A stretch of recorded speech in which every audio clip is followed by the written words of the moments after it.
Hey, what's up, guys? Ben from Nocturnal. Uh, Another live hangout for you guys. We're just going to be talking about a few things. Talk about a couple ROMs, a couple cooler things we found, some icon packs, um, a release of VM12 for the OnePlusOne. Talking about the latest Kangers, porting, so to speak. I'm going to be speaking about the latest Razr Edition NZXT Tower. I actually got an email on that, but I'll get into that here in just a minute. I'm also going to mention about the TechMatte Glass screen protector for the Galaxy S6. Just a couple things we're going to talk about here, guys. Also, we're probably going to talk about just random other things.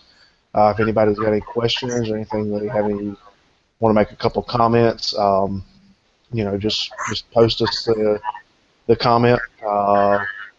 I guess in this hangout, Rob, I don't really know how that works. You also posted on the G Plus page, Team Nocturnal. Hit us up on G Plus. You can tweet us on Twitter at. And at the end, Ben's gonna whip his dick out. Yeah. Yeah, no, that ain't gonna happen. All right, man. Anyway, so first thing first, I really want to talk about this NZXT tower. Let me get screen share going up. Boom, screen section. So pretty much, man, I got this email from NZXT about this tower right here. It looks pretty freaking sweet. It's the NZXT H440, designed by Razr. Pretty much from looking at it, man, it's a very sleek looking tower. You know, I mean, it's all black. You got the tinted side window. You know, you go over to the back view. It's got the holes for liquid cooling if that's your thing. You know, the custom tubing. You know, you can put your custom tubing in there. It's got the LED lighting there at the bottom. You know, it's just the overall super sweet looking case. You know, the cable management on this thing is supposed to be freaking spectacular, which, you know, as you can see, you know, here on the bottom, you know, it's got the power supply is actually hidden by this little box, so to speak. You know, it's got the two SSD trays right here, which I'm not really sure if I like that. I guess if you're kind of flashy and you want to show off, oh look, I've got two SSDs, you know, so be it. I would prefer all that be hidden, but you know, teachers on. So right here is where the power supply goes, man. You can look and see at the cable management that this thing is going to have. Just freaking amazing. It does come with a few fans. It's got USB 3.0 ports, as you can see. I'm not going to sit here and read off every single thing on here, man. I'll post the link right here in the Google Plus post, so you guys can see it if you want to go and take a look at it. I'm kind of partial. How much did it cost? It's like $150. Not bad. No, it's a mid tower. You know, they include 4 fans, 320 millimeter in the front, and then 140 in the rear. I think it holds 360 millimeter radiator at the top, and then like a 360 millimeter radiator at the front, which is freaking amazing. You know, so if you got your GPU water cooled and your processor, your CPU water cooled, you know, you got plenty of water cooling there. You know, if you use something like what I use, and I'll get into that here in a minute. You know, but it's freaking amazing. Yeah, 360 millimeter in size. You know, this thing, I saw it and I freaking fell in love with it immediately, man. I've always liked the Razr products. I just like the way they look. You know, of course, functionality has a lot to do with it too. You know, I mean, I'm not going to go spend $70 on something that it's going to sound or it's going to be a decent product. I want a good quality product. You know, so here's some of the specs, guys. I'm not going to sit here and go through every one of these. You know what I mean? If y'all want to look at it, it'll be. I'll put the link in the description.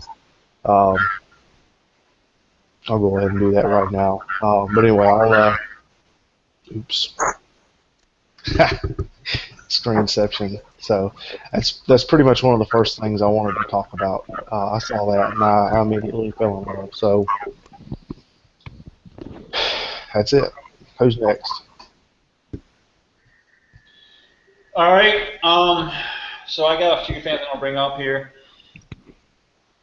I'm gonna be talking about some themes I got going on, some icon packs I found. We re-released VM12 for the OnePlusOne Bacon. It is not the VM12.1 open source ROM. It's actually a closed source version of this ROM. It's very nice. It got released today, so I have some bugs in it. There's some issues with how there are some software being canned, icon packs, themes, ROMs, so on. So that's what I'm going to cover tonight. The thing I'm going to start off with is this new icon pack by Travis Hall called Unico. Let me see if I can share this real quick and show you what I got. So, all right, so this is the ROM. I'm sorry, the icon pack. He just released an update today. He does updates. I believe it's weekly. He adds more icons. He only has just about under 1,000 icons in this icon pack. It's not like some have like 3,000. But basically, let me get this up real quick here. So let's see. He says it includes around 800 icons, 1,067 to be exact. It's including live calendar icons.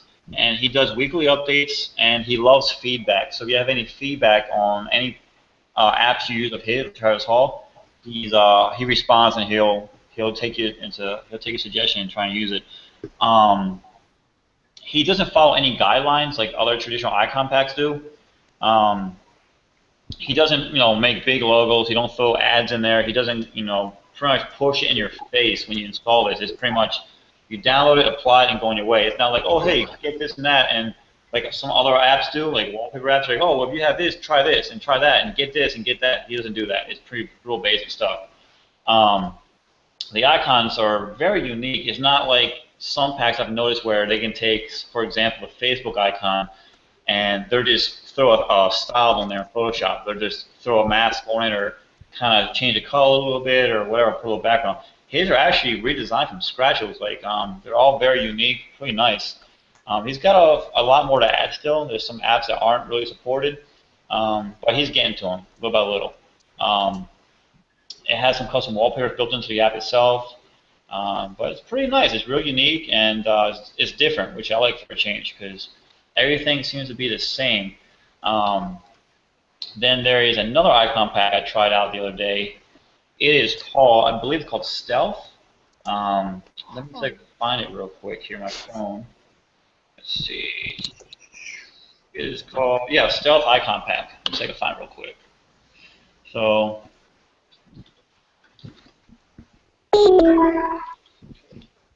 here we go. Stealth Icon Pack. This is another one I like a lot. They're all circle-based icons. They have a nice background to them. They're not real 3D looking. They're kind of flattish, which is cool.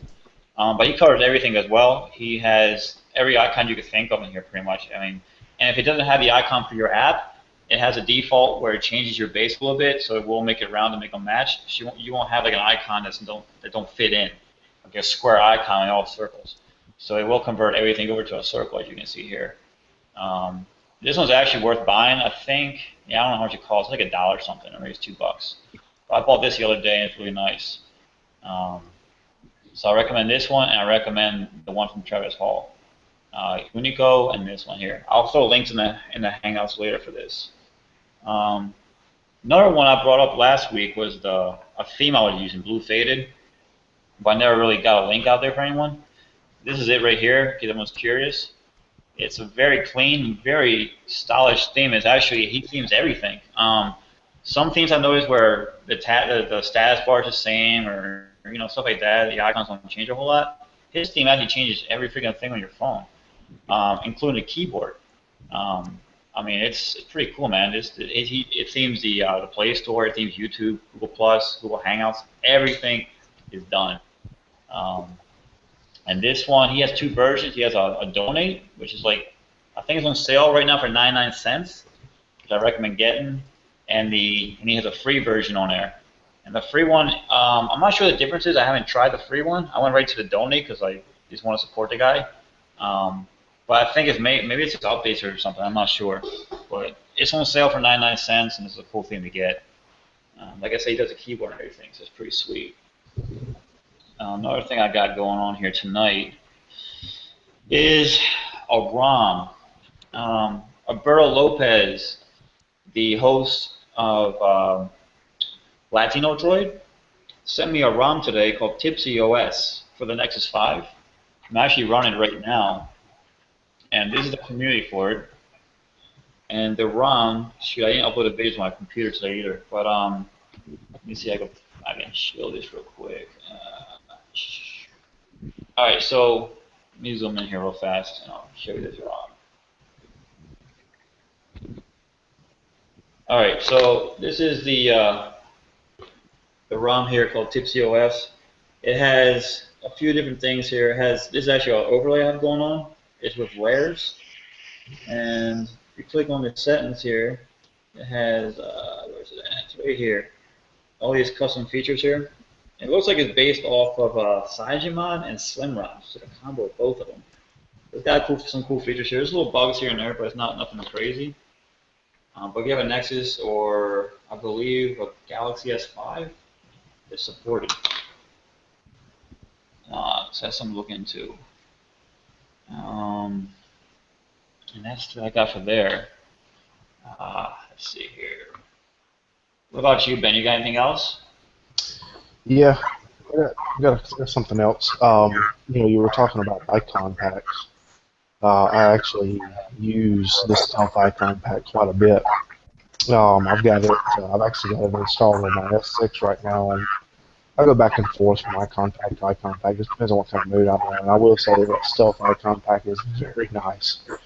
I've got some more icon packs.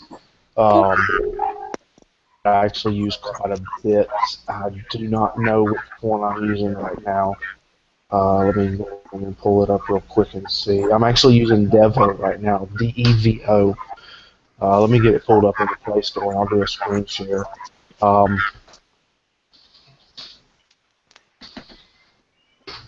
But, since you're talking about Devo icon packs, or since you're talking about icon packs, I figured I'd mention that before I go into, what else I was going to have. So let me see if I can do this quick so you don't get the screenception. Yeah, no, that's cool. Bam. So this is it, man. Devo icon pack. Not really sure how many icons this uses. I'm sure it says in here 2,200 plus. Fuck off it. So pretty much Devo icon pack. I think it was like $1. Totally worth it, man. It's got like that dark feel to it, as you can see, with a little bit of a hint of like somewhat of a neon. It's not like that super loud neon like some of them are. I don't really care too much for that super duper loud neon. But I mean, you can see right here, you can use multiple launchers with it. But yeah, this guy right here, Stealthy Chef, is the name. He does a pretty good job on his icon packs. It is one of the things that I do use quite a bit. But anyway, so the other really big item that I really wanted to talk about is the NZXT Kraken X31. I actually purchased this thing, I want to say it was back in, well, actually it says it right there, June 2nd is when I purchased it. I was actually going to go, I want to say it was the Cooler Master. That's a long story, but I ended up getting the NZXT, the X31. Now I've got the AMD, it's I believe the 8370 processor. I do have it overclocked. It's overclocked to about 4.3 gigahertz. Um, the NZXT Kraken does a very, very good job at keeping me under 40 degrees Celsius, and that's running, GTA 5. Obviously, I'm only running a GTX 960, so I can't really max out the settings, but pretty much maxed out for the video card. Um, it does a very good job of, I've got this on my processor, but, it does a very good job of keeping it below, right around 40 degrees, if not just a little bit hotter. There are a couple of games that my processor has gotten up to about 44, but that's, about 40% load, 50% load or so on the processor. Um, Another good thing I like about this NZXT, I didn't get the higher end version. For one, because of budget. Two, I didn't really feel like I needed anything super duper, no crazy 280 or 360 millimeter or some crazy cooler for what I was running. I mean, I've got the GTX 960, I've got the 8370 processor. I mean, it's not like I'm running a supercomputer with a freaking beast processor. I mean, the 8370 is a very good processor. It pretty much does everything I needed to do. So I didn't really need anything crazy as far as cooling. Um, but another thing I like about it is the software that comes with it. It's this right here. It's called, it's called CAM. So basically, the software is called CAM. I mean, you can go in and you can see right now. I mean, I'm running Hangouts. What's up?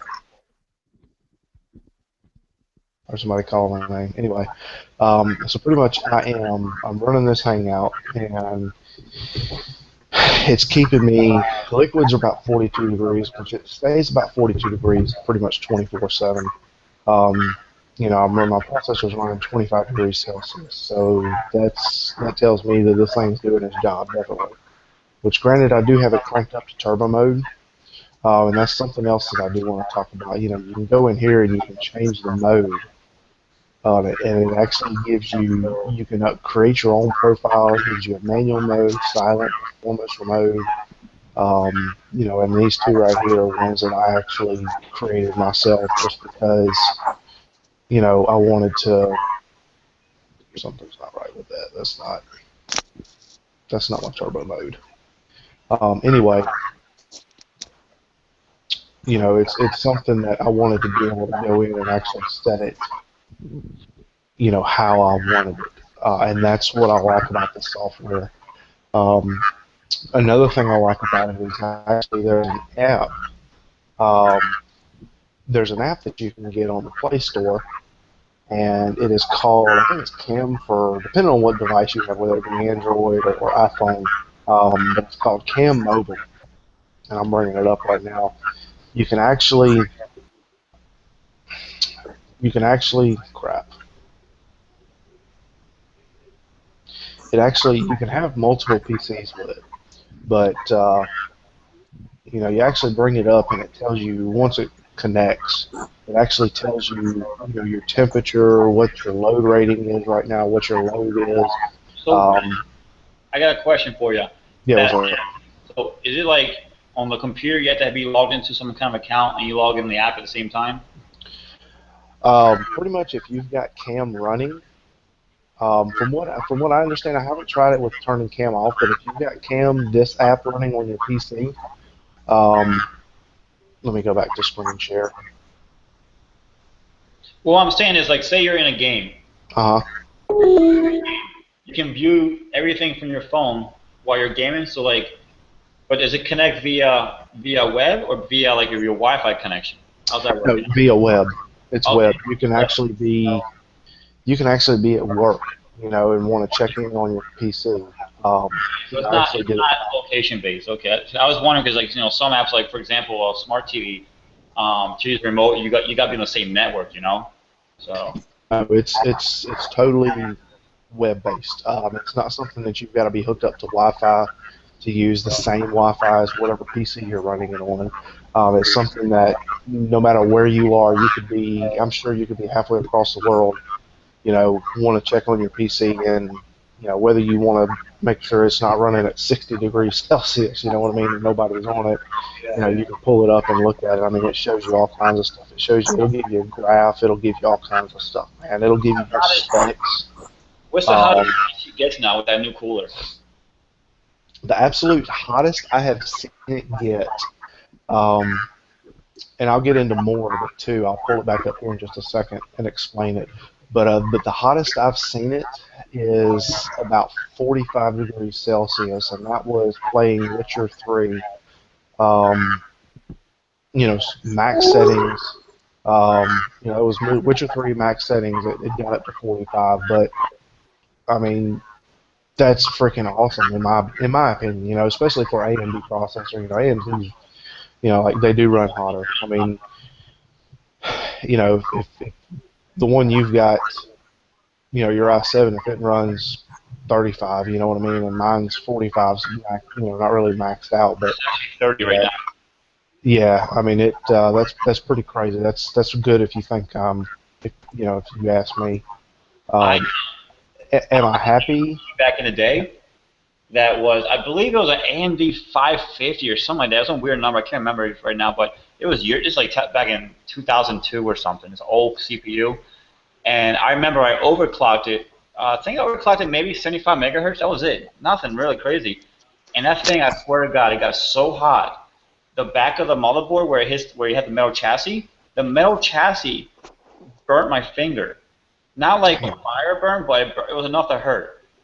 It was insane. But that thing still ran. It never died. But it would get super high. Crazy. It had a fan, and I was living in Puerto Rico.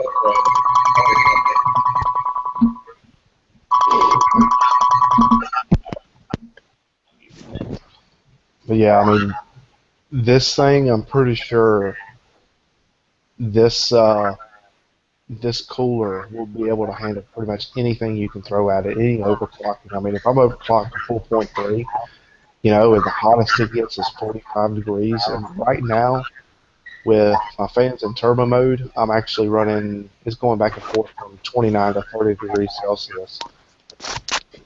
But actually it's got several pretty neat features, and let me go back into screen share this. I'm actually going to just try to share cam, make sure it's not showing. Yeah, I will just have to do it like this then. So pretty much, you can go in, where's my processor? 8370, okay, I've got the 8370. Pretty bad, it's my PC, I don't even know what CPU I'm running. But pretty much, it gives you your specs, which, yeah, okay, whatever. I mean, you can get that without this app. But what I like about it is this right here, the overlay settings.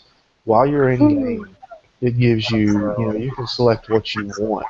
There's several different things there. You can select frames per second, average frames per second, the resolution it's set at, how much memory it's using, your CPU temperature. It actually shows the load. I wish it would show it here, but you can't really read it. The GPU, and that's the temperature, the load. Effects, I believe that's basically like VSync on or off, and it'll actually show the time. You can select the position you want it in, whether it's the bottom left, top right, bottom right. You can select whatever position you want it in. So if you play something like, I don't know, GTA 5, and like I did, I had it in the top left for all the other games. But if you want it to change corners, you could. I mean, it gives you a hotkey to change whatever the overlay in any position you want it in.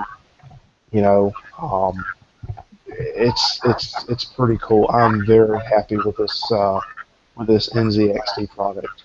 Would I buy it again for something else? Definitely. If I could go back in time and change my mind, would I change it? No, not at all. I'm very happy with this NZXT. So, that's pretty much my other major thing I wanted to talk about. Yeah, that's it.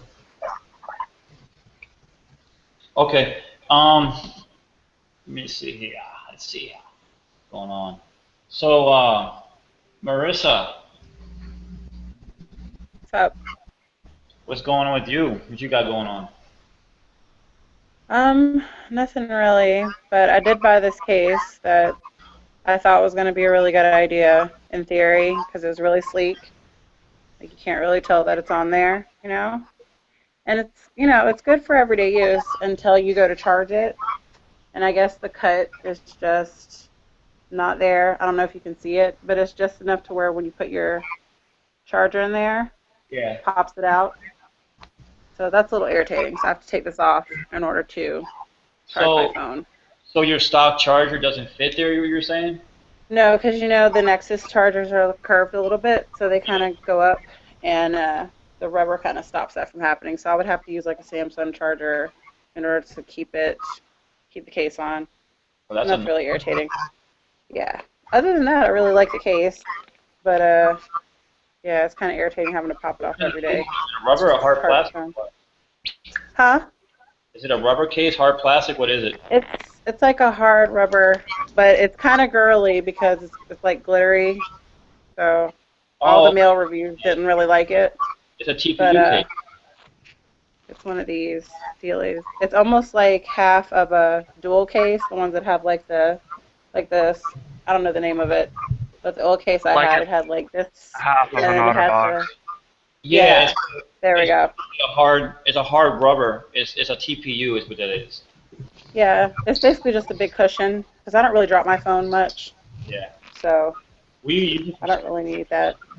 But yeah, that's all that's going on with me. What about your screen on the Nexus? What you got on that thing? I have a tempered glass on it right now, and that's it. Have you dropped it yet? Actually, I have a crack in my actual screen, but it's okay. The tempered glass stops like right here, and the crack is like in the corner. You can't even see it. So it's not that bad. But I haven't dropped it to where the glass is broken. What ROM you run on that thing? CM12. Okay, how's that running so far? It's beautiful. I had a couple battery issues with my last Endless, so this one's working a lot better. That's good. Get that sorted out. It's great. Yeah, CM12 side mod is like a hit and miss. Like some people love it, some people hate it. You know, sometimes. I love the features and the options that you have. Great. It's good, especially if somebody takes it and like VM 12.1, the one that Vin did, it was good because you would take. It was still early. It was an alpha still, but you would take other features added to it, and it makes it even better. But CM12 is good. It just depends on the phone and who's developing for it. Like I know for the Nexus, it's okay. It's not that bad. Like for Nexus 5, I mean the Hammerhead version. For the OnePlus, you can't go wrong because CM's actually developing directly for the OnePlus, so it's all right. So I like it. But there's other ROMs out there.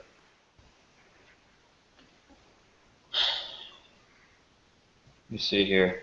What about you, Sky? What you got going on, man? Actually, I'm trying to look for the blue faded icon pack you were talking about. Let me link real quick for you. What is it with you guys and all your icons having to be circular and dark? Mine aren't all circular and dark. I have different kinds. It depends. Every icon pack you guys have shown, all the icons are round. What is going on? Because we like our stuff round. Mm-hmm. Yeah. That's round. I think you're overcompensating for something. Just a little bit. Every I'm icon pack. I know I'm compensating for bad eyesight. I know that for a fact. So when you stare at a screen too much, you get bad eyesight. That's just what happens. All right, I posted a link in the Google Plus page on the live Hangout section. All right. But you have to be the only way that's going to work. You have to have a CyanogenMod or a custom ROM that has a CM12 theme engine in it. It won't work. Okay. Yeah, I it's love one of those deals. If you're stock, it would be best to get like a custom launcher, some icon packs. I Nova. recommend a Nova launcher, and get Nova. icon pack, stuff like that, custom wallpapers, and you can really make your phone look different that way. As Well, far as actually, if anything, I could always. Well, here, why don't we do this? While you guys are doing this, I could live flash a ROM onto my phone. well, here's the thing. I can't find anything for your phone. I was looking, and I wish it was simple, but it's not. Unfortunately, you have to have a custom recovery to start, and for that, you got to find whoever makes it. You got to find the exploit or whatever it may be, and you have to have the tools. It's a really long, lengthy process. Yeah, I mean, Nexus phones are the easiest to do, and they're still a pain in the ass. Marissa knows that. Fix, you gotta unlock. Rob was getting so pissed. It took him so long to get it to like actually unlock all the way. It was great. Nexus 6 was the first Nexus phone that had encryption enabled by default. So once you unlocked it, and you flash a custom ROM, no matter what ROM where you flashed it, it was locked. You couldn't boot the phone. It would just say password, and nothing worked. So you had to flash a unencrypted bootloader and go from there pretty much to unlock your damn phone. It was a mess. So once you got past that step, we're good to go. And Wait till I get the new one. You can do it all over again. Yeah, well, here's the funny thing. My boss, I got him a Nexus 6. I was like, oh, I'm just going to lock the phone for him and put a custom ROM there. Fuck it. And I forgot about that whole bootloader thing, and I actually bricked his phone, and I had to download the factory image and unbrick his Nexus right out of the box with the Verizon code and everything activated. Didn't I tell you that was my fear? That is my fear. Well, you can't. It's not a hard brick. It's a soft brick. So basically, if you have the custom firmware or the stock firmware, you can just fast and fix it. But if you don't know how to fix it, you're bricked. But the way you can hard brick a phone is break the bootloader. Really, if you bootloader, that's it. But if you got the bootloader going, you cannot brick the phone. I got something to say. Yeah. Unless you flash a ROM and then wipe your EFS, I mean, you know. That's true. Yeah. So we knew somebody that wiped their EFS. What was it? A Nexus 5, wasn't it? Yep. Yeah, that happened to me. Flashed a ROM, it wiped my EFS, which basically meant I had with the Nexus 5, you wipe your EFS, you had no storage, it wouldn't recognize your external storage or internal storage, and you had no cell phone signal. So it was crazy. I ended up having to send it back to Google and get another one. Oh God. Yeah, the EFS. No, I actually alive. have mine. And on the Nexus 5, if you back up your EFS and you had to have the same radio back on your phone. So say you backed it up a year ago and you have a new radio, it won't restore. It won't work. You had to actually find the radio you had, put that back on the phone, and then reflash the EFS if you still have it. Nope. But I had not had that issue, thank God. Actually, the OnePlus, you have to use a custom recovery, an unofficial TWRP recovery to even back up the EFS because stock TWRP does not back it up at all. There's no option for it. So, you got to do that. But I haven't had that problem, so thank God. And plus, I do. What did you get to replace that disgusting egg crate cover that you had on that phone? Oh, you're talking about the stocks thing? Yeah, that like recycled paper backing. This is actually from OnePlus. This is a new.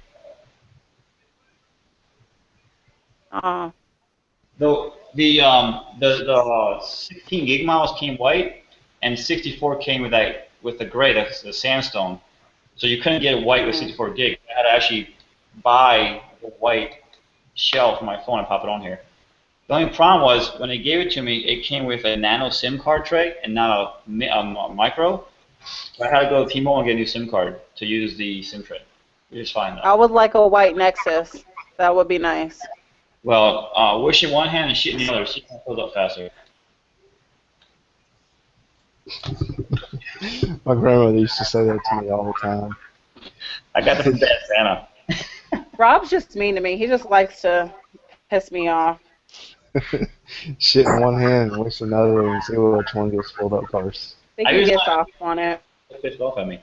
Oh, so I got this really cool tool that I wanted to show. This is my favorite device so far. Now I found this by accident. I was actually looking for a USB flash drive for work, just to have something I can put a little string that you can turn. That's always cool, you know. So what I got was, let me turn this off real quick. I found one that is not only a regular USB, but when you turn it, it's got a micro USB. What happens when you lose And the So what cap? does that micro USB do? What's that? What'd you say, Ben? Oh, I was saying, so what does a micro USB do? All right, so here, check this out. Let's say you're not near a PC, but you want to transfer stuff from this phone to this phone. Okay? You plug this into the bottom of your phone. I gotta take a case off Rob of this with thing. his 12 cell phones. Big money. It plugs into the bottom Must of the be phone, nice. and you can open up. Let's say ES File Explorer is my favorite one I use, and as you can see here, you can get as close to the screen here. It shows both devices down there, Mm-hmm. and you can copy files from your phone to the USB stick, and then copy that 20, I think on 25 megabytes per second. And when you're done copying files, you plug into the other device or your PC, wherever it may be, and transfer the file. Or you can transfer files from the PC to this to the phone instead of using a USB cable. So if you don't have a USB cable or whatever it may be, or you want to download a movie, or anything, just get one of these deals. I think it's like $15 on Amazon. I got a 64 gig model, and it's really nice. It's very convenient. I use it all the time now. That Especially, sounds like a really good thing to put your backups on, to put them on the yeah, computer. actually, if you're in recovery, if you have TWRP, you can hook it to your phone on certain phones, though, not all. Plug this into your phone, and recovery will recognize it, and you can flash ROMs right from this, or make backups to this, or move files back and forth. So if your phone's bricked, and let's say you have your backup on here, you can just plug it in and restore it from this thing.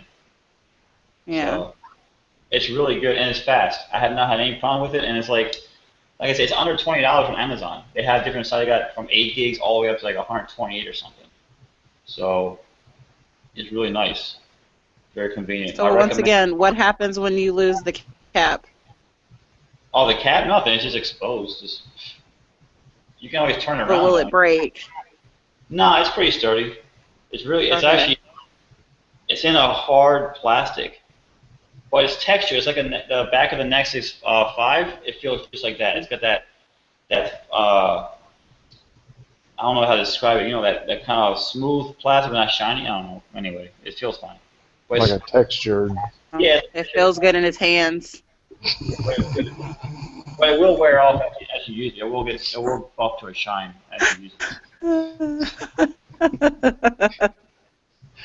Yeah, it feels good. Yeah. I do have something else I want to mention. Something else I want to talk about. So, mine is the TechMatte tempered glass screen protector, Mm-hmm. and it's actually right here. Bam! That was fast. So this is actually it. I actually purchased this for my wife's Galaxy S6. Emailed the guys, I installed it. So the top corner, it wouldn't seat. Like right up, you see right here, this part of the screen protector wouldn't seat on this part of the phone. So I shot the guys an email, pretty much, hey guys, my top right it's not wanting to seat, it's, whatever. They're like, okay, well, then do this, send us your order number, and verify your address, and we'll get you another one sent out. Verified my email address and then the order number. Within about 3 days, I got another one in. No hassle, no hassle whatsoever on the exchange. I mean, I didn't even have to send my old one in. I didn't even ask for pictures, nothing. You know what I mean? And that right there is that's premium customer service, if you ask me. I will say these things are the tempered glass. They are a pain in the butt to put on. if you don't get it seated right, as soon as you set it on the phone, you see that right down here? That'll happen. What happened I is I can't got see it that. seated right here at the bottom. It's all black and then it's kind of lighter. Right there at the tip of my finger. My camera is going crazy. But anyway, what it is I got it seated, and I noticed at the top right here there was a little hair. I don't know if you can see that. There was a hair underneath the screen. Oh, So I have those around my speaker. yeah, if you try to put it up and reseat it like you can with basically any other screen protector, any other of like the thin I don't know what material they are, but the basic screen protectors. You know how you can pull those up and reseat them as many times as you want to, and you're fine. If you try to do that with the tempered glass, yeah, it's not going to work. You're going to end up. I think what happens is the little chunks of glass kind of break off and stick under there, and then it won't reseat because you got all these little pieces of glass, so to speak, um, that's underneath the screen protector. Luckily, I haven't dropped it yet to really test it. Um, Normally, I've got it in an OtterBox. I just took it out for this because I'm having to tether from my phone to my computer because my home internet is. Anyway, I've got good old DSL. But anyway, so I wanted it to kind of be cooler.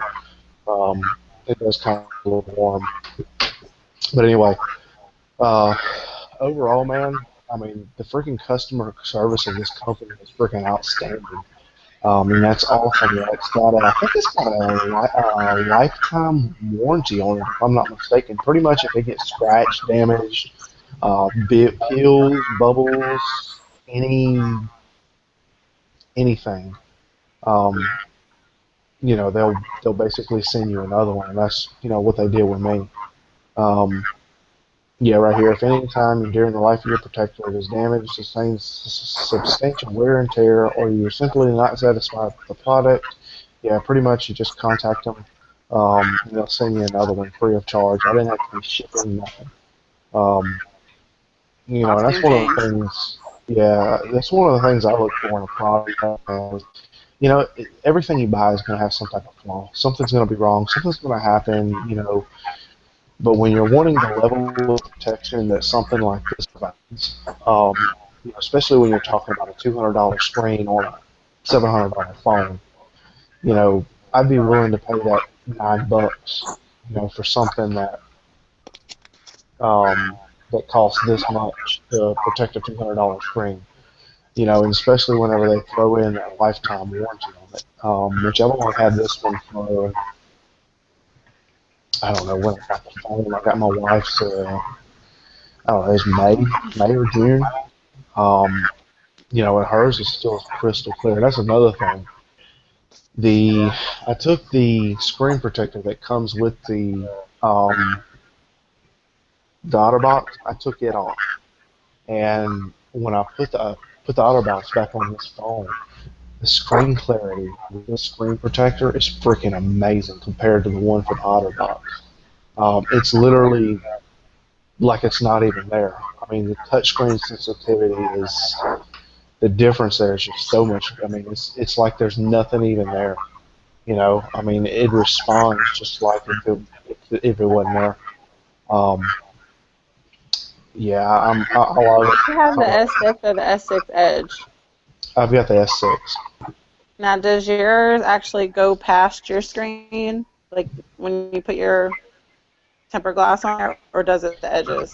No, it stops. I don't know if you can see it. Yeah, a little bit right there. That little gap right here. There is a little bit of a gap. I don't know if that helped it or not. No, I don't think so. But there is a little gap there from the bezel of the phone. Mm-hmm. Right there where my fingernail stops. That's where the screen protector stops. There is a gap there because of the way the screen on the S6 is designed. is designed with a little bit of a curve. So, that is one of the things they say on Amazon is, you know, the screen protector is actually going to be a little bit smaller than the screen itself. Yeah. Does that hinder the protection of the screen? Yeah, I think it does. Because I don't know, most times when people drop a phone, it cracks from here down. You know what I mean? You definitely see the Yeah. crack from top to bottom. Now, if you drop it face down, you know what I mean? Will it protect it? I think it'll. I'm not gonna sit here and freaking do a live test because, yeah, this is my only phone. Luckily, I haven't dropped this thing at all since I've had it. I mean, it still looks brand spanking new. I've had it in the auto box since the day I bought it. One thing that I do like, another thing I do like about it is the fact that it comes with a back screen protector. And it's like kind of that rough, like textured feel to it. Hey, hold on. Let me see that what you fucked up at, bud. Right here. It's the sticker. The sticker that's on the back of the phone. That's the only thing I don't like about it, which I can probably...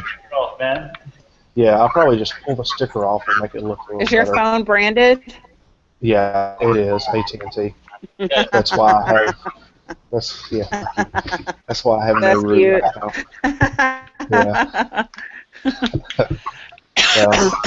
I'm not money hung, or I'm not loaded like some people would have 3 phones and be able to go spend $600 cash on a phone. You know what I mean? Wait a minute now. Only Rob has that kind of money.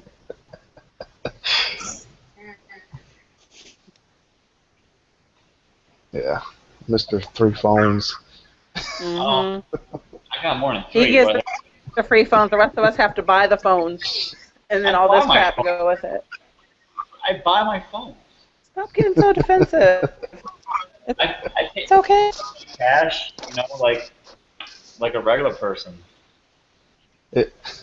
See, and I just... We're not all millionaires like you. I'll get the hell out of here. I'd probably... Maybe you should have put the cowboy hat back on. I just realized something with this Alcatel One Touch. I just tried to go into the bootloader, when you turn off the phone itself and go into the boot screen on the main... I'm trying to remember what the name of it is. Can you guys help me out? Yeah, it's a bootloader, you're right, the bootloader. Okay, so the bootloader. And when I did it, I noticed that I couldn't go into the SD card at all. I couldn't go to anything at all. It kind of confused me for a second, and then I realized, oh yeah, this phone must be completely locked onto T-Mobile. So I first have to probably unlock the phone completely to even get to the update part on the bootloader. Well, the way that works is when you have a phone, you have to 1 second here. Let me fix this real quick. Any phone is like this. Every phone you get is going to be locked off the bat, even the Nexus phones. Some phones you have to have an exploit, let it be a code or an app, whatever. Once you get the bootloader unlocked or bypassed, then you can install recovery.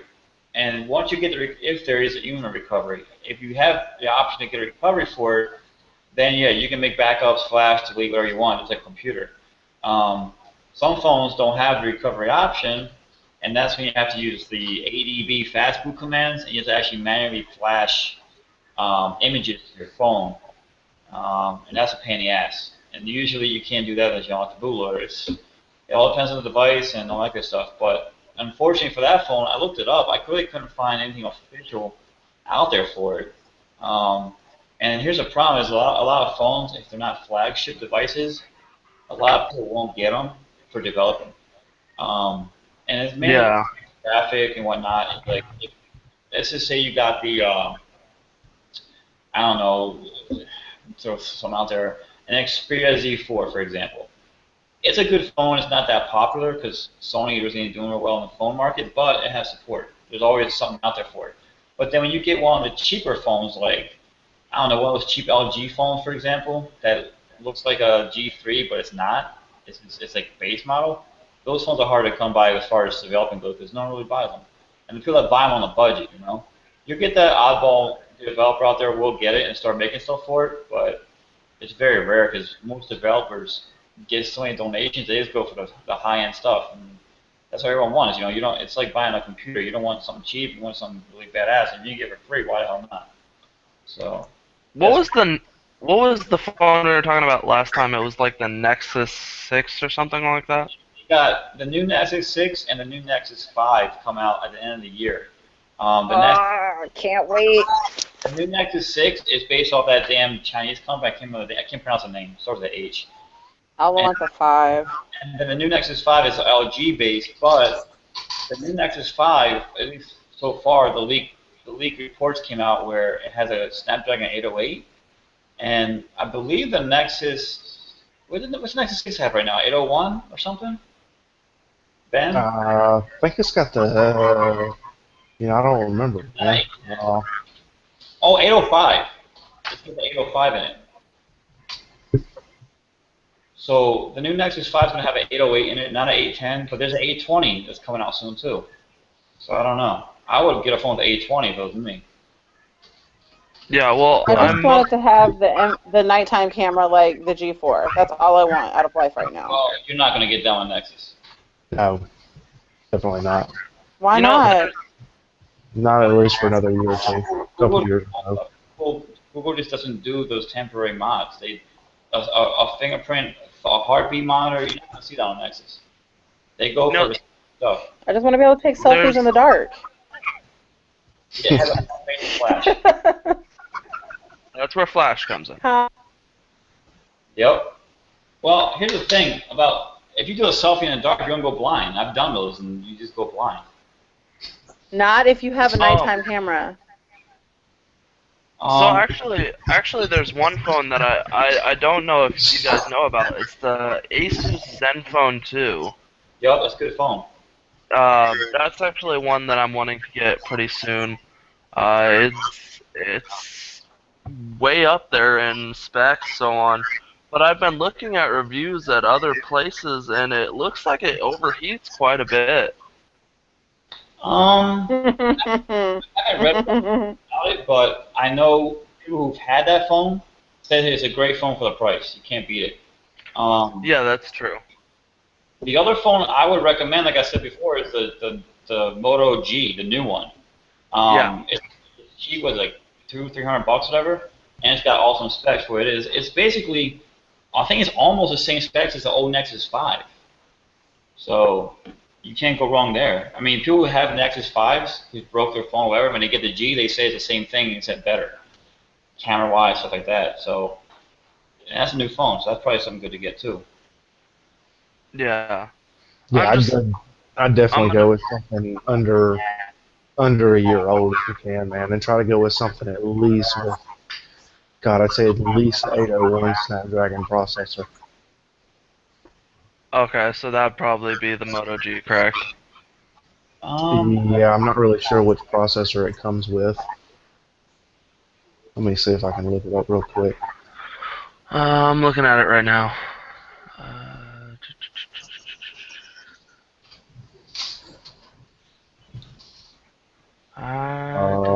Again, Moto G has the, let's see what you got here. It's got the Snapdragon 400 quad-core 1.2. But I don't know. I've heard good things about it, so. Yeah. It's a quad-core 1.4. That's not bad.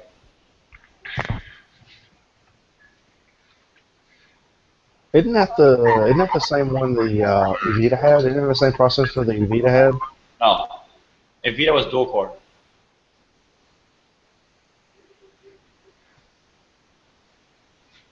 The Evita was dual-core. The Snapdragon 410 is a new processor, I believe. Let me look that one up real quick. Yeah, that's the 64-bit, isn't it? Man, I haven't been keeping up. 32 and 64-bit compatible processor that has LTE technology, all that good stuff. It's got Category 4 LTE. Are we talking about the Moto G? Yeah, the Snapdragon 410 processor is in the Moto G. Yeah, with the 1.4 gigahertz quad core. Yup, and so and it's 64-bit compatible, which is really good because that's something you want to look forward to. I mean, you might not see a ROM that's that, but hey, it's got the option, so that's nice. And it has Quick Charge 2.0, so you can charge that bad boy in less than an hour. And I Well, will say that is very nice to have. This one right here, this S6 has that quick charge. Man, I can be on like 15%, just say around 15%. Plug it into my quick charger, and within about 15 minutes, it's boosted it up to about 40% or so. oh jeez. Yeah, Doesn't that jack up your battery? no. I mean, if your phone's set up for it, Yeah, if the phone's made for it, the battery's made for it, I'm sure it's fine. It's who knows, man. I haven't really looked that That's up. not something that you need to like continuously do. I feel like it would be good in an emergency situation, but not something that you would just Well, do it's all the time. enabled by default. It's there, I believe. I don't think you can turn it off, but no. It's the charger itself. as long as you let your phone die, like weak down to 10%, and then fully charge it, you should be fine. But if you charge it at 75% every fucking day, it's not gonna last. Mm. Any batteries like that, if you get plugged in all the time, it's not gonna last either. Mm. But yeah, the Moto G looks like a nice phone. It's got 2 gigs of RAM, 2400 megahertz. Million battery. Got a 5-inch display. Resolution's a little low for it though. Yeah, I'm looking at the micro SD slot capability too, and that's only supporting up to 32 gigabyte. I have a 64. Yeah, I see that up to So 30. You know, sometimes you can go higher, man. I mean, I've done it, but it's kind of pushing it. You might be able to use more. I don't want to push a system that I don't want to push a system that might be a little shaky even before that. Worst case scenario, it just won't work. It won't True. break. Yeah, it won't break it. It'll just say, "Oh, rejected."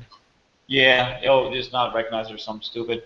I mean, shit, they make 128 gig SD cards now, you know, micro SDs. So. Yeah, exactly. And I got the 64 because, yeah, I'll download a couple of movies, but that's about it, and then I'll delete them when I'm done. So I like having a portable movies. So. That's why another reason like this little USB comes in handy. If you don't have expandable storage, you carry this around. I mean, yeah, you got to plug it in, but you still got it around, you know. Mm-hmm. Last case thing. Yeah, So that's always. that's why I have multiple micro USBs. Yeah, Many ones. I haven't used an SD like a micro SD card. Man, it's been a few years now. My last device I had that was the Eagle 3D, I believe. 2000. Yeah, I just like the point that I can take the micro SD and switch it to another device in case like this device breaks down and all my photos are on it. I don't want to have I to. miss that. I'm glad you bring that up. Have you used the new Google Photos app by chance? I have, but there's a problem with somehow for some reason, if you don't have a perfect connection, say 4 bars on your 4G, or if you have perfect connection with Wi-Fi, it won't upload the full photos. It'll actually say cannot upload Hmm. for some reason. I've never had that problem. I've never run into Oh, that. well, again, it's an Alcatel, so Yeah, I mean, your device could be limited hardware-wise. Maybe just it can't keep up with the applications because I know Google's apps are really demanding. Like Chrome is Yeah. crazy. Google Plus uses a lot of resources, and Google Photos probably right there next to them all too. So that might yeah. be. I actually pay for my storage because I have I think I got close to 40,000 photos on my thing. So I pay for I think 1 terabyte of storage, like it's like $1 a month, because I want to upload the full photo itself. But if you go free, it really does it. It resizes the photo. Maybe it's a different codec it uses, but it gives you free storage, unlimited free storage then. But I don't want my photos edited, so I just use the max. How did you have it set to upload? Was it automatically, or did you have it like when you charged it via Wi-Fi? It's automatically as soon as I soon as you get take the it. photo, it's uploaded. Mm-mm. Yeah, that's how I got mine set up. I don't know. That's Even when strange. I can It's always like dink one at a around with it, time. have fun. Yeah. New learning process, you know. yeah, it could be the phone. I mean, yeah, I mean you can. Shoot, I don't know if you had like another device you can test it with, because I've never seen it. Even when the photo app was built into Google Plus, I never had any issues. I did have some. Well, actually, no. What the old app I did have that problem before. It wouldn't upload photos sometimes. I had to like stop it and restart it, and it would upload then. Speaking of which, my phone's actually at 4%, so I'm not going to use it right now. Oh, it grew over 4%. Yeah. Well, I didn't charge it yesterday or the day before that, and I've been using it this whole time. It's gone 3 days without a charge. Well, you can't complain there then. That's actually really good. Yeah, exactly. I can't complain. It's a pretty dang Oh, good phone for I'm too 70 attached to my bucks. phone. 70 bucks for a phone that just runs and runs and runs into the ground, you Yeah, know. I bought my sister one of those. I want a Windows phone. Oh, dear Lord, I hate Oh, the. I don't like Windows phones at all. I've I never want had one. a new one. I want like just. I say that every year though. It's the same with iPhones. I always when a new iPhone comes, I want to get an iPhone. Then I'm like, oh, never mind. You just want to Well, talk to Cortana. That's all that is. You can have that now on Android, yeah. I'm aware. but it's in the beta's already closed. They have a limited number of people that can join, and that was it. So we can't get it now. Uh, Unless you get a version of it, which is out I there. mean, I Hello, can talk Cortana. to Google and it does all the things anyway, so I don't need a Yeah, sassy I've got artificial it intelligence installed right telling me now. what to do. I Which, have it on my PC. It's all right. It can be better. Don't take time. yeah, with Windows 10, it's iffy. The internet connection does not always connect to Cortana, Hmm. which I've noticed that for some weird reason. It it's just weird things are happening with tech with me. I might be magnetic, I don't know, but I try to make it work as best as I can. What what build of Windows 10 you got? Did you get the official from Microsoft? Yeah, I did, but I think it's the. Let me go over here really quick. It is. Yeah, it's just Home. Windows 10 Home. Okay. I one thing about Windows 10, because I'm in IT where I work and I do all this stuff there. So I have some scripts I got to disable a lot of stuff on Windows 10, especially the whole spy on you crap, which is Mm. Android and iOS and everything does it really, but it's data collection, so you can use apps to customize your experience. That's all it is. But anyway, um, there's some scripts out there. There's some apps out there you can use. They're all free. Disable the Cortana, disable the data collection, disable the updates, automatic updates, sharing updates, etc. And you can actually make it to where it's so damn lightweight. It's like running Windows XP in a damn basic mode. Actually, pretty neat. Once you disable all the junk, it gets really fast and really smooth. Well, Um, right now it's running pretty smooth. It's not overclocking the system from like say gaming or anything, but I only have a simple. It's an all-in-one computer. I don't. and This touch, is just for talking and yeah, it's touchscreen. nice. Yeah, Windows 10 is supposedly really nice for touchscreen. I haven't been able to play with it though. I don't know. Well, if you want, I can screen share and show exactly what it looks like. Yeah, that'd It's be cool. pretty. I know it has a tablet mode, but touchscreen. hide your porn. That's funny. All right, here we go. All right, so let me go over here. I'll go to tablet mode really quick. This is tablet mode. It's pretty simplified. It's pretty easy to use. The whole system here is it hides all the apps. So as soon as you put it in tablet mode, it completely hides all the apps here. It'll bring up both screens like normal desktop if you don't have it up. Um, the apps itself, when you bring it up and you bring it up from the Windows button, it brings it up kind of like Windows 8. So I'm guessing they brought Windows 8 into it just a bit and try to integrate some of that into it. Um, as for the system of whenever you uh, disconnect from tablet mode and say go to normal desktop, it's actually for touchscreen. It's pretty, I would say, janky. It's not very good for. I didn't know anybody else use that word. I love that word. Never heard of it. Jank. Janky.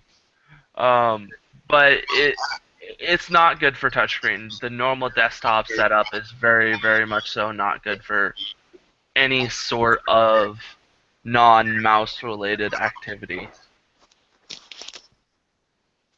Have you Good for porn. You use your mouse when you watch porn, right, Ben?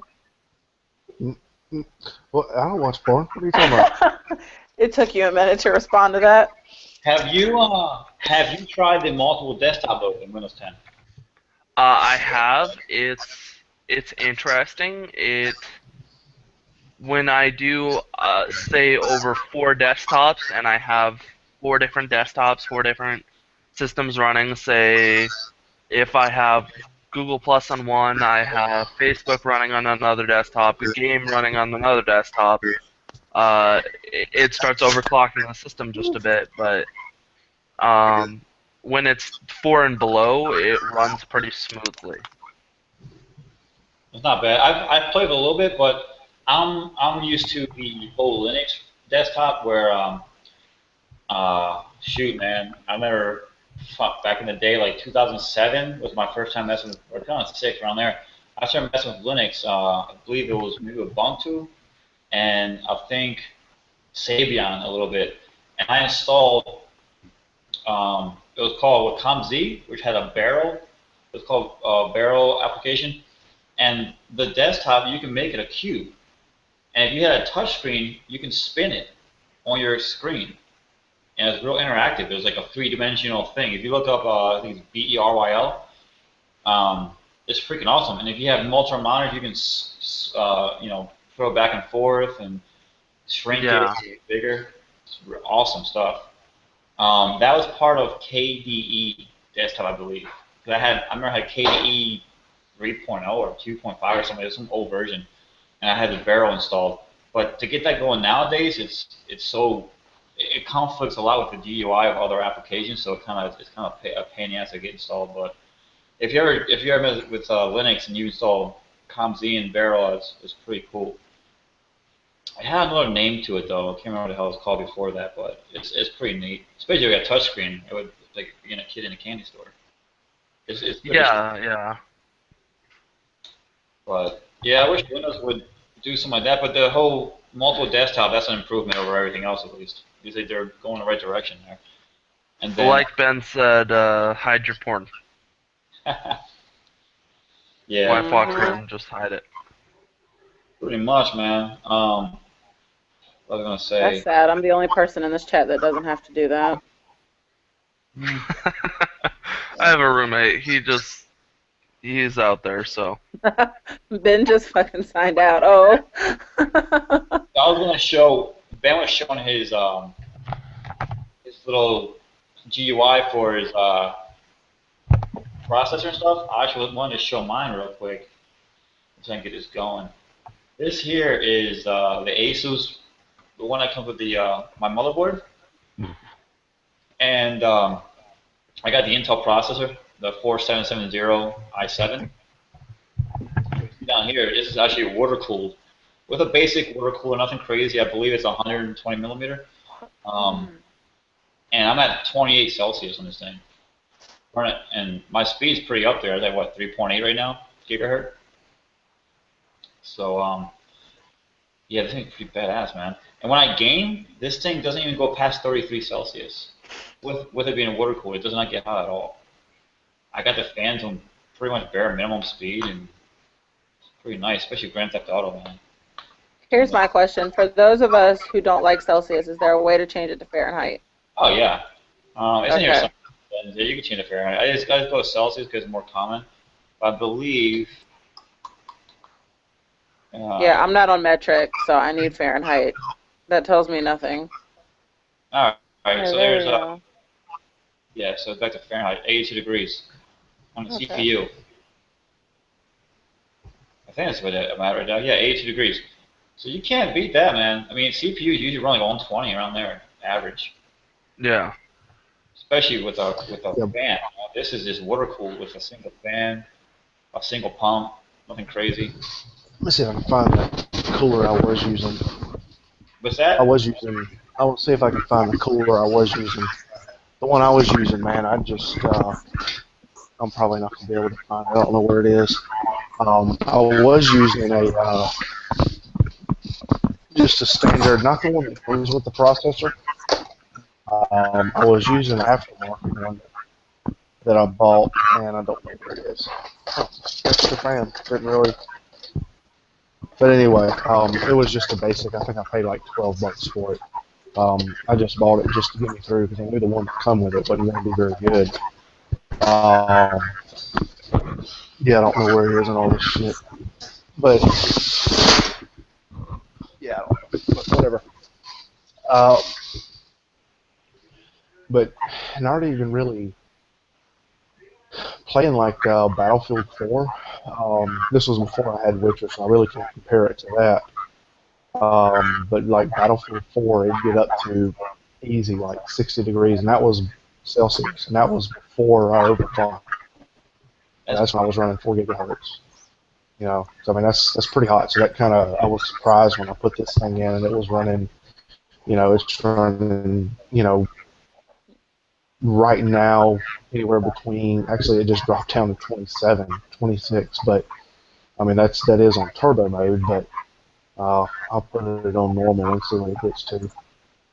But yeah, I mean that's crazy. I mean, you know, freaking gaming, you know, with something like Battlefield 4, you know, whereas a regular, you know, cheap like butt cooler, you know, was running me 55, 60 degrees Celsius, and this one's running, you know, the absolute hottest I've ever seen this thing get to is 40, 45-ish or so.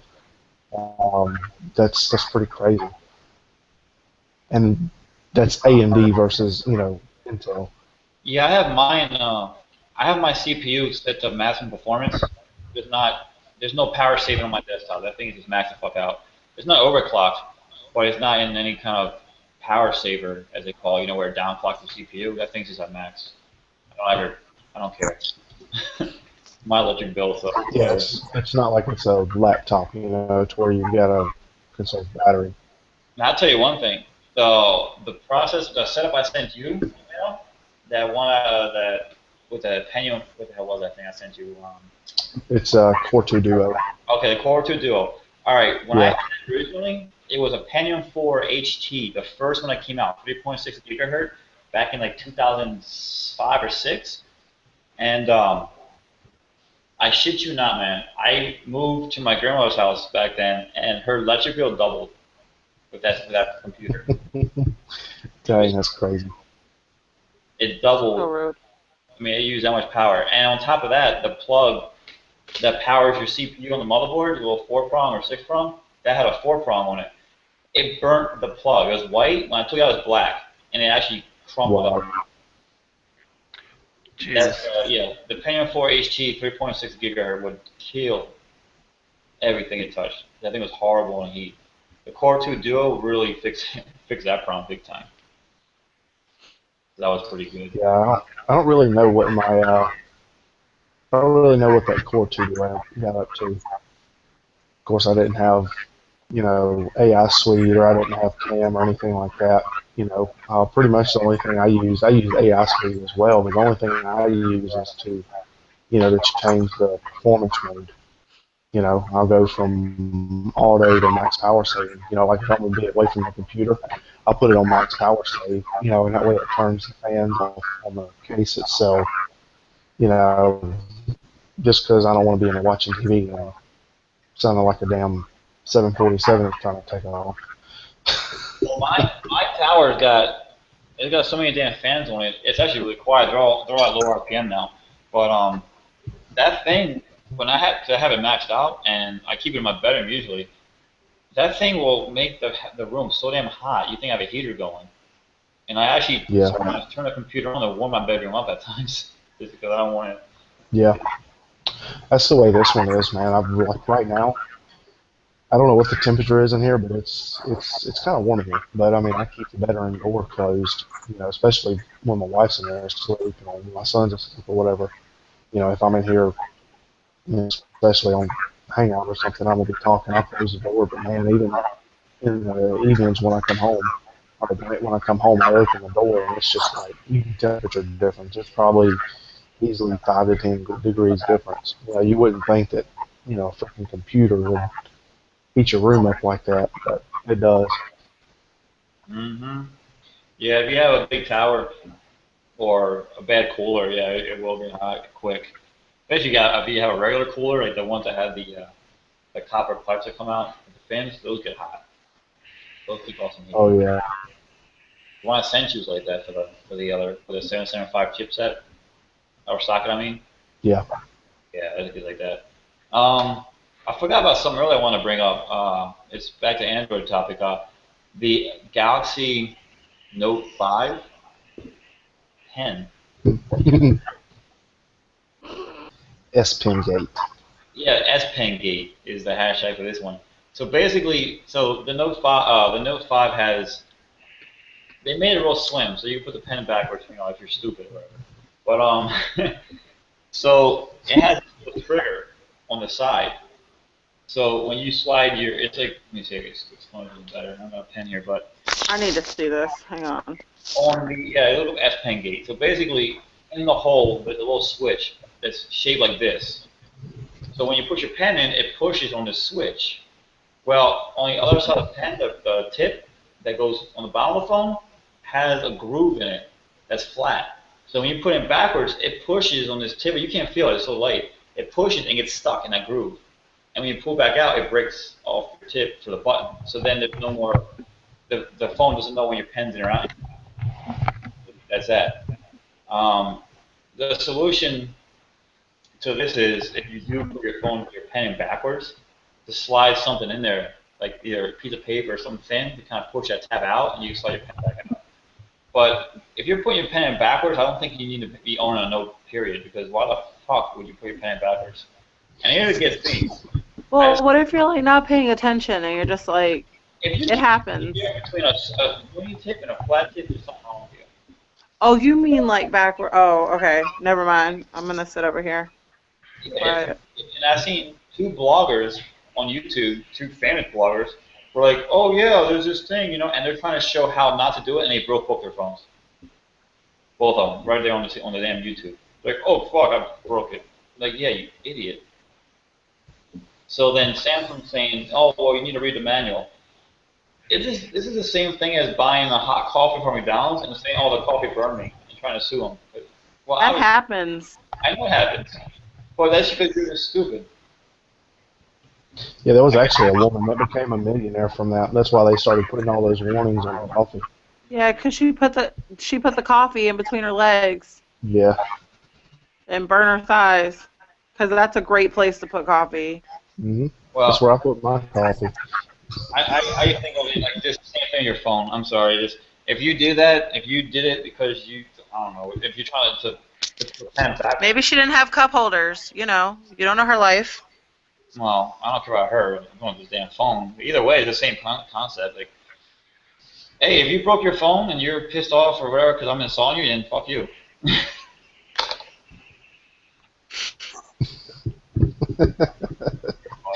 Okay. You shouldn't. There was something. Someone that escalated quickly. Jeez. So I ordered. I'll mention it. I can't really go into it too much because I actually don't have the product here. I ordered the Poetic Samsung Galaxy S6 case. It's kind of a flip case, but it's got. I'll show you where. Right here. So I purchased this August 23rd. I haven't received it yet. It actually said that I should have received it on the 27th, which, whatever. Um, and this is why I love Amazon. You know, I called Amazon and or I actually emailed them and said, hey, look, I was supposed to get this the 27th. I haven't received it yet. I even paid like $6 extra to get it, you know, a lot quicker, you know, because I knew we were going to be doing this call, so I wanted to make sure it was here, give me a few days to use it, kind of get the feel of it so I can give an honest review of it. Well, it hadn't come in yet. When I actually go in to do, when I actually went in, to see where it is, and I actually emailed them, hey, pretty much basically this is what happened. You know, it said it was in this town, and then it went to this town, and then now it's back in this town. It was supposed to be here yesterday. What's going on? You know, they're like, oh, well, unfortunately we don't have any control over, basically the postal service. I was like, well, okay, well, you got a valid point there. You can't help it.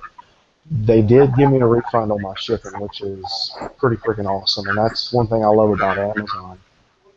Can't wait for this case to come in because I mean it looks pretty sleek. You know, it's nice looking.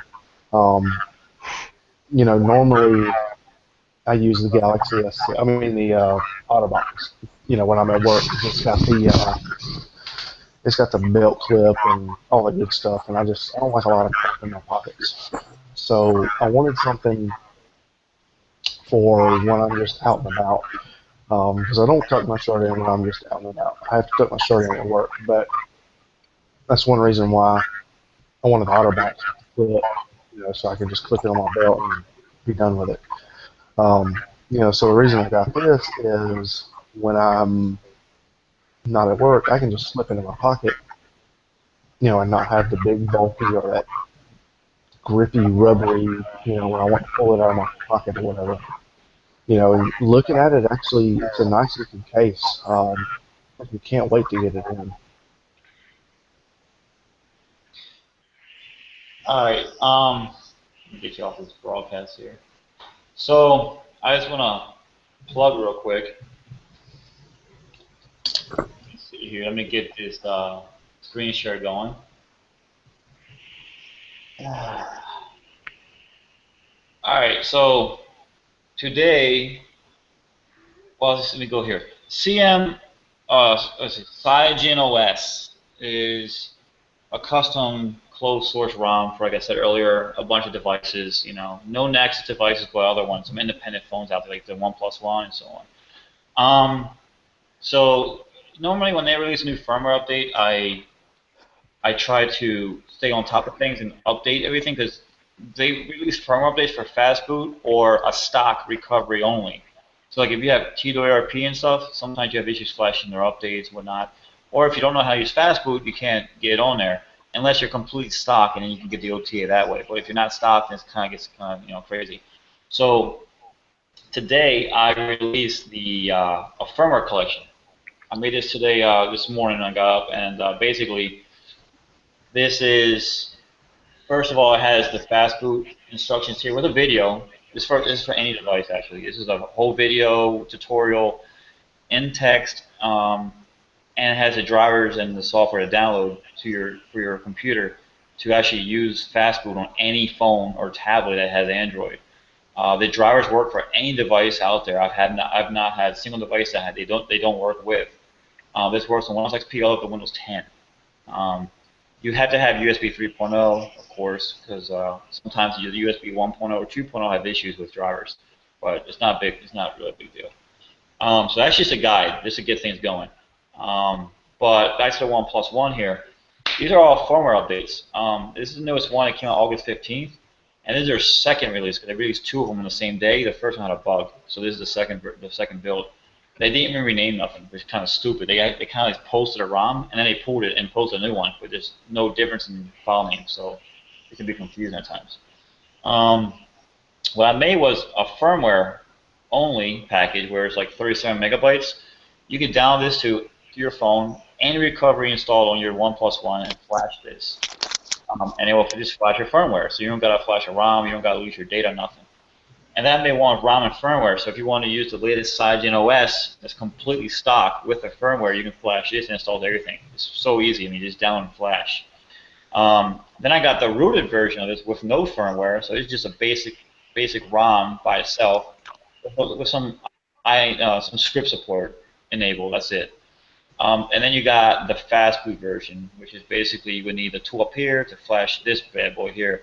And this is only for if you want to go hardcore and just wipe your phone, make it fresh, or you brick your phone, and then you can use fast boot to fix your device. That's what that's for. And I do this for every update that comes out. There's the old one for April 14th of last year. I'm sorry, this year, and then an older one from when the phone first came out. So I did this today. Along with this update, I released a stock rooted ROM for the OnePlus, which is this one here. And all it is the same thing I showed you. It's on the new firmware. It's just a stock ROM with a root enabled, so you can actually use custom apps. Because I could not find built-in root on the newest Cygen OS. I couldn't find it anywhere, so I guess I removed it. Because the old version had root. Like you can just go into developer mode and enable root, but I couldn't find it on the new one. So if someone sees it, hey, let me know. And then of course there is the VM 12.1.1. This is from Binman. This ROM, the last update I believe was June. This is source-based 5.1.1. This is the latest one he had. When he comes back, he'll make a new one. And then I released. Where's it? Hold on, wrong link here. I released the. Where is it at? Here we go. So this is a VM12, not 12.1. This is regular VM12, which is based off of Cygen OS. So it's a closed source ROM, not open source like VM 12.1.1. That's what I want to clear up because people are asking me, well, what's the difference between VM12 and VM 12.1? Well, originally VM12 was based off Android 5.0, and VM 12.1 was based off Android 5.1, and then he made a new one for 5.1.1. Got kind of confusing, so we just broke them down and made one ROM based off Cygen OS and one ROM based off open source. So we have both versions here. The only difference between this and the other one is Cygen has custom applications that are closed source. For example, the dialer is different from open source or any other Android phone out there. They have the unique dialer, which is really cool. They have their own custom browser. They have their own camera app. They have their own gallery app. All this stuff is not included on their source code. So you compile or you flash a CM12 ROM, for example, that's been built by somebody, you will not get those applications because they're not built in. They're not there. You will never find them. You have to use a Cygen OS base to get those apps, or pull them and pull them on your phone manually. Base recover, portion, how you want to do it. So this is basically a ROM built for your phone. For example, this is like going from TouchWiz that's made for your phone, for your Samsung, to open source ROM that's totally different. This is how this works. This ROM is made just for this phone. That's it. So it's closed source and works great. Now, the stock version of Cygen OS, which is 12.1, is garbage. It's got bugs. The battery sucks. Like the battery just drains like crazy. The build I did today, I'm still running it right now. I'm still testing it. But the build I did today, which is VM12, based off Cygen OS, but it's modded. It's been debloated. Some stuff has changed. It's got some code, additional code in there to help with things. The battery has improved. It's like doubled on my phone since you ran the custom OS that I built this morning. So, people were asking about this today, and I basically got out to just promote VM12 and let people know it's not dead. The Q&A even let you know what the difference is here. One source based, one's not. And there's a link here to go to 12.1. A source code for of this ROM. But they're both different. Like the source base has more mods, of course, because it's been added a bunch of different mods and tweaks to it. The closed source, you can't do that unless you actually manually go in there and start editing the Java code, which is kind of a pain in the ass. But we'll get to that eventually. It's got review videos, change blah blah blah. Downlinks are pretty simple. It's one downlink, and then they got the instructions how to flash it. So whoever's watching this that has a OnePlus, please read the damn Q&A. Don't ask dumb questions. Like, don't be like, oh, hey, does this work? No, just go and read the Q&A, And don't come here with, your your Galaxy S6 and hey, can I flash this? No, it's not. Flash it? But why not? No, hey, flash it. If it don't boot, that's on you. That's not my problem. It won't brick your phone. If you bricked your phone, you know you did it wrong, and you have the wrong boot. The only thing about my ROMs that I will guarantee, it will not brick your phone. Now, yeah, they won't boot. They will not boot, but it won't hard brick your shit. Like there's some ROMs that you can flash. Say you want to flash a Nexus ROM to your Samsung. Some ROMs will write to your different partitions and actually brick your shit. With the code I use, the installer script, it won't do that. It won't boot, but it will flash. That's about it. But you can always go back to someone else, and fix it. So stop the screen sharing there. Go back to camera. So there's that. Another thing I've noticed this week, there's a few people out there stealing icon packs and themes. There's for example, if you're a Are developer, they round?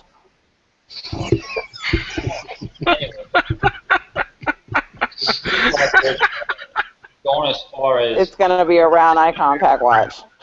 no, I'm not showing icon pack. I'm just trying to explain this.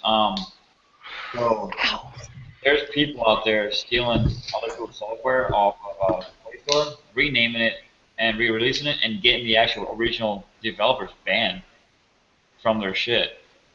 So if if you hear about somebody who's being reported for stealing or kanging, as they call it, or reporting, whatever you want to call it, you need to fucking take shit seriously, because if you guys let these thieves go on and you support them, you're a piece of shit.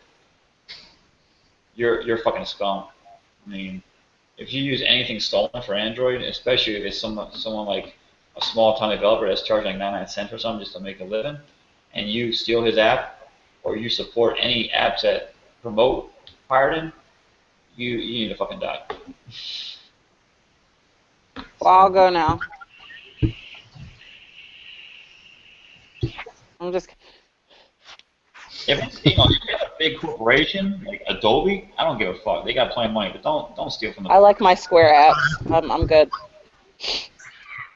I like mine triangle. There you go. I like my Square icons. I don't think you're getting the point though. I don't need to have balls all over all my we screens. get the point. I got something to say on that as well. People who do that I don't think they understand exactly how much time goes into developing those icons for a person to use. It's just inconceivable exactly what these people go through just to create an icon pack for us to use in everyday life, so that we like it, we love it, we want more of this icon pack, because it's very easy to use, it's very compact, it's very bright, whatever you want to say that you like about it, and then someone comes along and steals it. I just can't comprehend what the mindset of that person that's stealing it is. It's disrespectful. It is. It's disrespectful and completely downright wrong. I mean, you kind of answered your own question. They obviously don't understand what it's them, so therefore, I guess they don't feel like it's a big deal when they steal it. Well, yeah. I mean, you can't really ask thieves why they steal. They don't really have a logical explanation for it anyway. So. There's a thread on I'm trying to find right now. I mentioned last weekend on OnePlusOne's website where they were talking about, let's see here, expos and some other stuff, and they were talking about piracy in there, and they were supporting it, and not a single OnePlus mod even stepped in to close the thread or delete it. There's people actually posting links and telling you how to get pirated apps on your OnePlus. Pretty fucked up, especially from a phone company. But I don't know. I've had stuff stolen before. I've had ROMs, where they've taken our stuff and basically rename it and re-release it. But we don't charge, so it's not like you're stealing money, but it's just the same thing. But I've seen a few things that are stolen and people post them, or people explain how to steal apps. Not cool.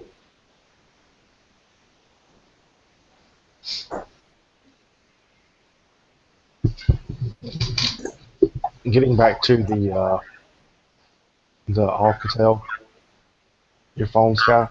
I did Yeah. find a link on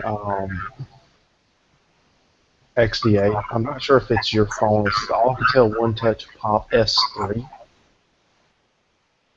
It's the Pop Astro. Okay, It's so then that wouldn't be. 5. I do believe the build of it is 5042T. I can double check that though. You said the Pop Astro, you said? Yes. Yeah, I'm trying to find something for you too here, man. Yeah, it's the 5042T.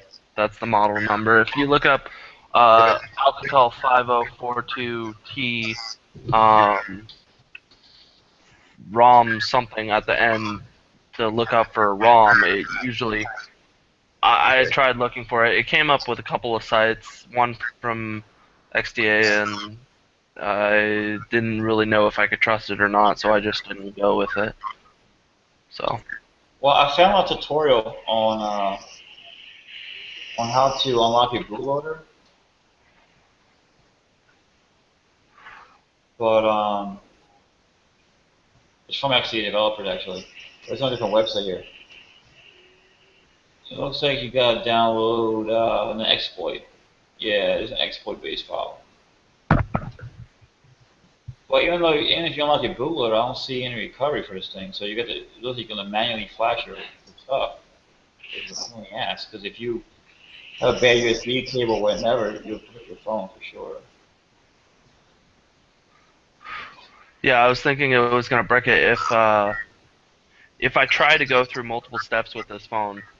I'm thinking that if I was thinking of uploading or flashing onto it Android 5.1, but then I realized, oh wait, that would probably overclock it a little bit. What ROM you A lot. got right now? You got 5.0 or something? No, 4.4.4, I think.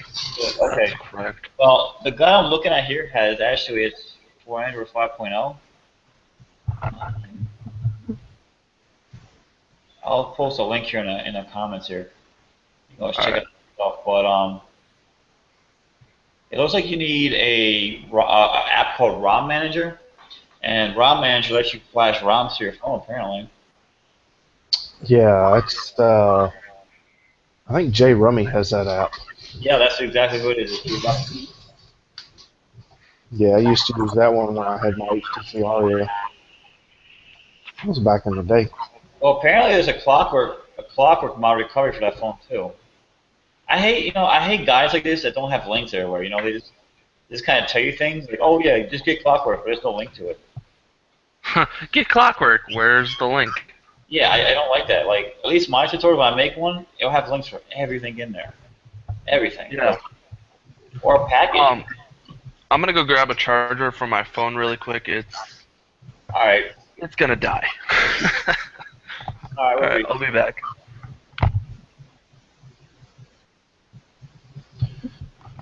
Yeah, but anyway, my mind just went blank. Grand Theft Auto today, what the hell happened to you, man? I pick you up in my SUV, you blow my back window. I'm like, oh my god, I'm getting shot at. No, it's you. I was trying to figure out I'm how to looking use it, back. man. There's no one here. My bumper's hanging off my brand new truck. And you look at me when I have the cops raiding me. What the hell? I was trying to figure out how to change weapons, man. It's been so long since I played GTA. It's like, well, yeah, you can change weapons. Wait till we get to the damn country, we can shoot some trees, but car downtown and had like 40 goddamn cops on me. It was fun though, wasn't it? I hope my truck's still in the game that I just spent money on. Like, when I go back in, I hope it's still there because I didn't put it back in the garage. Oh yeah, that. Yeah, we need to do that again. Next time I'll bust out the pickup truck I got, a jacked up truck.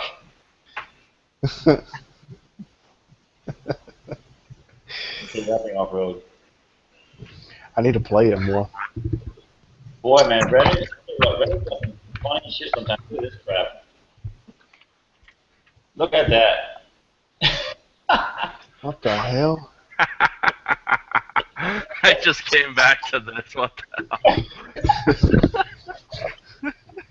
Oh, what are you guys showing me? The caption was, everyone calm the fuck down. That's Rob Six doll.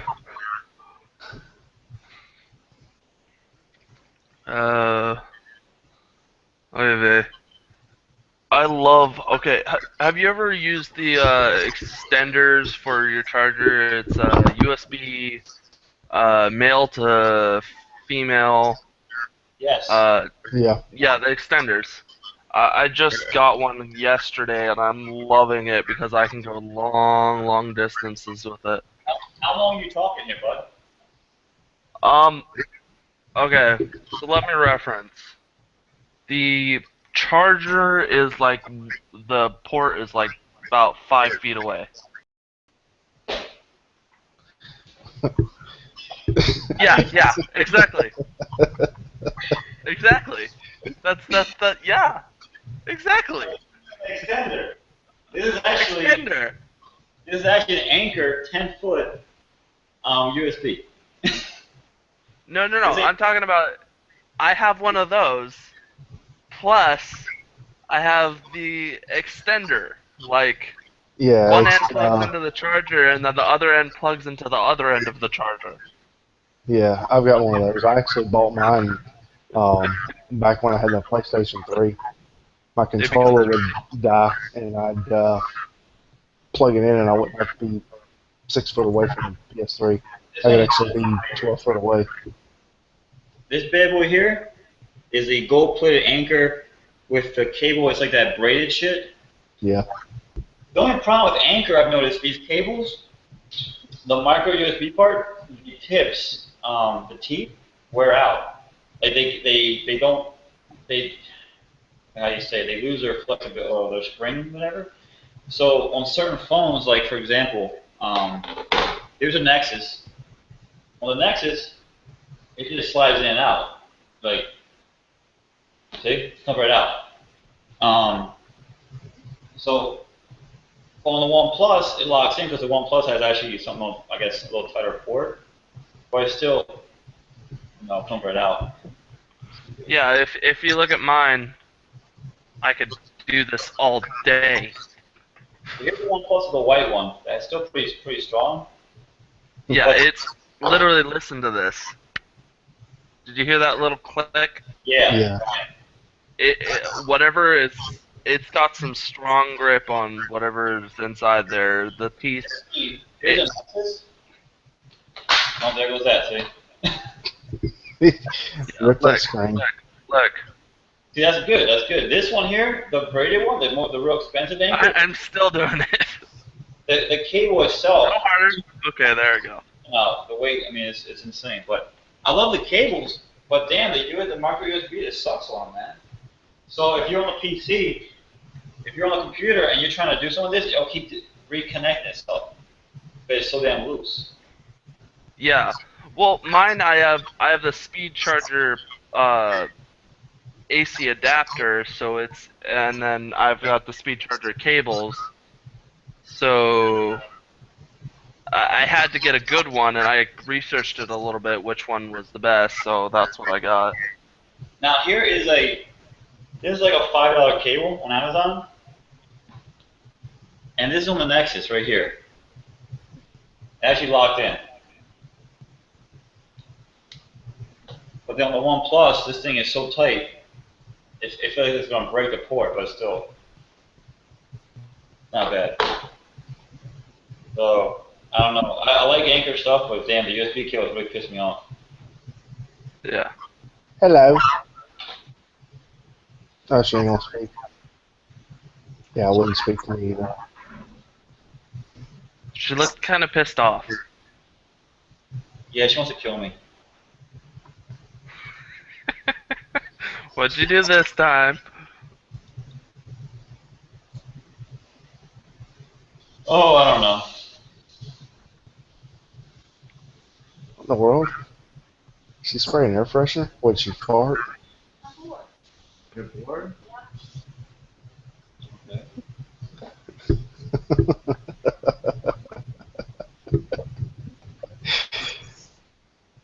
Did she just say she farted? No, this is bored. Oh, okay. I was like,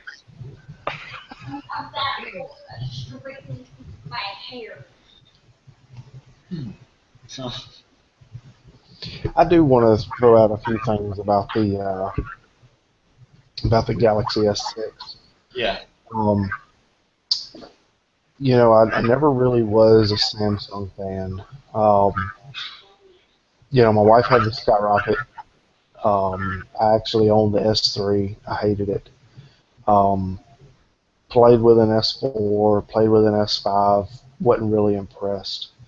The S6, I chose to go with it just for a change. I had the M8 last. Um, Overall, man, it's a really good phone. I think we talked about it in the last Hangout.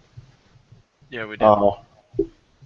The one thing that really bugs me, though, and this is more carrier specific than Samsung, um, is the fact that AT&T locks this phone down so much. I can't even freaking get root on it right now with the newest build. I'm on the OF4 build. I can't even. There's no root for it yet. You know, and then the processor they use, you know, it's a closed, what is it called, closed source processor or whatever. It's a proprietary processor, so there's no CM, there's no AOSP, there's no. It's just strictly TouchWiz. That's it. That's what really bugs me about this phone. You know what I mean? I mean, other than that, it's freaking awesome. You know, Well, they've been locking the phone down since the S4. yeah. Because I remember I bought the S4 on release day of. I paid for it cash. I remember, and it was locked down. It wasn't that bad. I mean, I remember I got it to root. And I made a root package for it the first week I had it, but you couldn't get recovery on it. You couldn't do anything special with it. So I just got rid of the phone. Got a HTC One, the first one, the M7. I bought that and took care of that issue. Yeah, I mean, at least HTC they provide you with a way that you can unlock the bootloader if you choose to. You know, and that's one thing I miss about HTC is yes, they do lock their phones down, but they also give you the option to unlock it. You know, through HTC Dev, which was Samsung. Yeah, sorry, no luck. Yeah, fuck you. You know, that's pretty much what it is. You know, now if I would have had unlocked bootloader, you know, normally, as soon as I get a phone, you know, back with HTC, I'd unlock the bootloader, you know, get S off, and I'd be set. You know, I'd be able to take whatever OTA I wanted to, and then I'd be able to flash whatever firmware I wanted to, pretty much. You know, that's the thing I don't really care about, you know, Samsung is the fact that, you know, for one, Samsung does lock it down some, but then turn around with AT&T and pretty much make it nearly impossible. You know, that's what really bugs me about it. I don't think I'll have another one. Not that it's a bad phone. I mean, it is a nice phone. Um, I do get lag on it occasionally, but I imagine that's probably something wonderful AT&T has done to it. You know, some of their performance they've done to it, or some apps they've loaded on it. I mean, even though you've got them disabled, you know, I do get some lag here and there. Um, you know, if I was given the chance to, if I could turn back time and get it again when I get it, probably not. I would probably go with the M8, or, you know, probably just, if I could turn back time even more, I probably wouldn't even have sold my Nexus 5, and I'd still be rocking that son of a gun. Well, here's the problem with Samsung is they're too damn big. They don't care. I mean, you're gonna buy the phone no matter what, and Yeah. that's that. They don't got to provide, and so is AT&T. AT&T is huge, so they're not gonna do Mhm. it. So, and, it's pretty much a pissing contest there. HTC does everything they can to keep you as a customer because they suck. Their phones are garbage. And they don't let you unlock the phone. Even if you do unlock their phone with their website, they still have the bootloader locked down. You still can't. If you flash a customer recovery, you still gotta go through steps to flash a kernel half the time. Yeah. It's not that simple. So. But at least, with HTC, you do have that ability, but, it's just, My phone, man. I don't know why anyone even buys a carrier phone. To be honest, you can get an unlocked Samsung. You don't gotta get one from a carrier. You can get an unlocked phone from anyone. yeah, it's all about convenience, pretty much. That's what it was for me. You're paying for it anyway.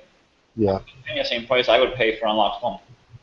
Yeah, it's just Dude, there's so many phones under $500 that are unlocked with good specs. So many of them. yeah, You gotta spend $900 on a damn phone from a carrier. You can't even do anything with it because you don't own the phone. You spend almost $1,000 for a phone you don't even own. yeah, I'm not doing that. And my last phone I bought was a OnePlus. It was $300, unlocked. The Nexus 5 unlocked. Nexus 4 unlocked. Nexus 6 unlocked. yep, The Motorola's, they're unlocked too. I mean, you can get unlocked Motorola's. I don't see the point. yeah. I think my next phone will definitely most likely be a Nexus. I think depending on the specs of the new Nexus 5 that comes out, and the price, obviously. I mean, I'll probably end up going with it. Just because of, for one, the updates. I'm still on 5.0.2. Whereas every other carrier out.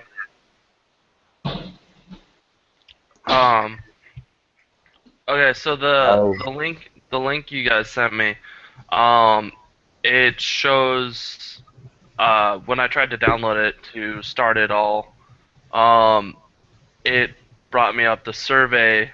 Do a survey to download this. So I'm like, wow. Wow. Okay, that website is automatically blacklisted, man. So fuck that. If you're the website that makes you do a damn survey or click any damn links to do something, that's bullshit, man. Yeah. This goes for developers too. If I see a developer or anyone using DevHost, for example, I automatically blacklist you. I would never ever click on your shit ever again. Because, for example, DevHost does this. If you're on your phone and you go to DevHost to download a ROM, it'll be download, download, and download. Two of these are ads that install apps all by itself. The middle one is your link for your actual software. And it's tiny as fuck. You can't even get to it. Because you'd be clicking all this shit. And if you don't click on nothing, you get a pop-up, and then you have app download automatically anyway. That makes you install it. So Yeah. that's why I like Sawhost. If anything, I might just go ahead and get. I was thinking about getting not the Note 5, but the LG G4.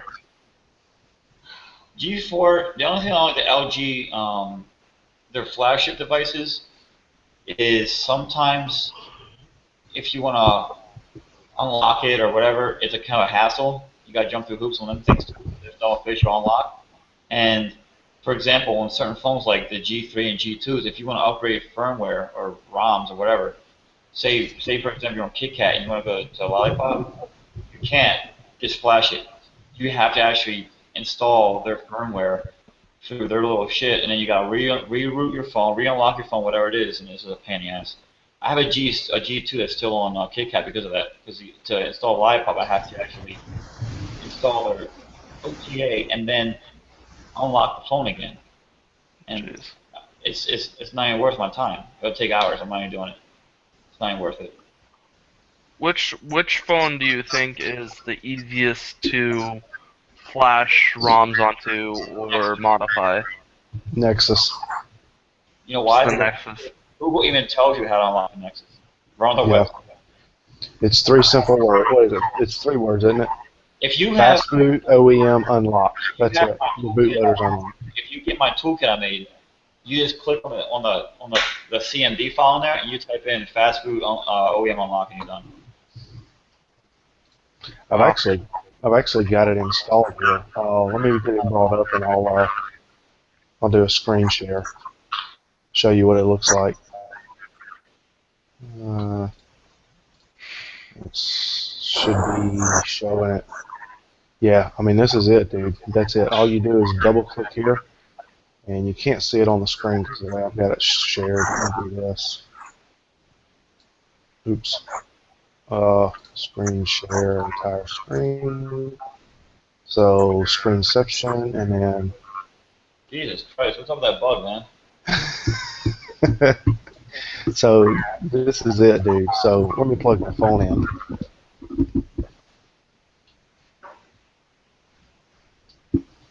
I have a Nexus right here I can actually show you on. Do you have a Nexus? Device manager. So when you plug your phone in, I think mine's under portable. Nah, it's going to be under ADB device at the very top. It's not showing up. It's going to be ADB devices if you're in fast boot. Oh, because I'm a dumbass because I plugged it into the charger, not the computer. Noob! Get this fucking noob out of here. Alright, there we go. Yeah, so there we go. So Samsung Android ADB interface. I've already got the drivers installed, but all you do is it'll come up with whatever device it is. It'll have that exclamation point right here. Just right click, update driver software, browse my computer, let me pick, and you just type in, it'll have actually a long list right here. You just type S. It looks like I've got several different copies of it installed. Oh well. But anyway, and you just find the one that says Samsung Android ADB. Next, next, and then done. You're done. So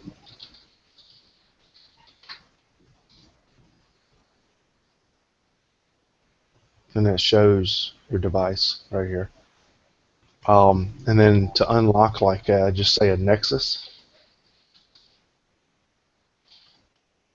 It's actually capitalized.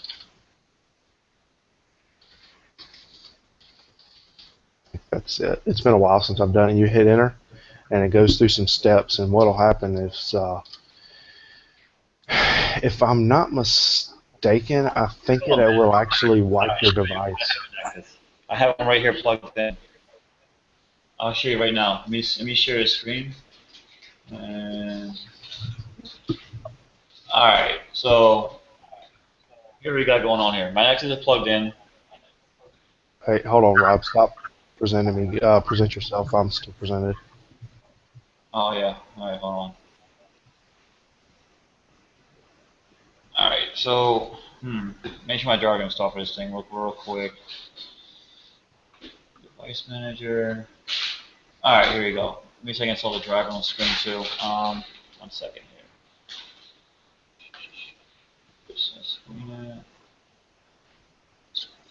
Alright, so this is the device manager. You're going to update devices, browse, pick. Let's see if I have it in here. You know what? Watch this. I'm not even going to have the damn driver installed.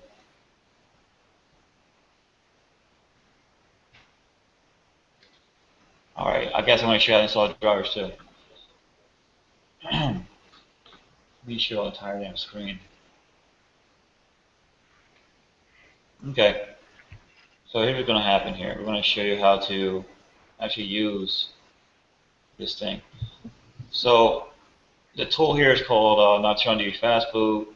What you want to do is go to drivers, USB drivers, double click that, and you want to run that setup over here. And where did it go? There it goes. Alright. Next, next, next. These are actually Samsung drivers, but they work on any device. So just let these things install. Shit. There it goes. And this jar package comes in the Nocturnal toolkit. I think fast food and ADB, I updated it about a month ago or so. So it's not that old. That's at teamnocturnal.com. Yeah, it's on that. I'll get send a link later about that. If you Google Nocturnal ADB on Google, it'll come right up. All right, so back to the device manager here. I've actually got it bookmarked. All right, so yeah, update driver. You're gonna do browse my computer and let me pick, and then here it is, ADB interface. Click on that. Just hit. You don't gotta select anything. Just hit next, and there's that. And now, see it says Samsung Android ADB.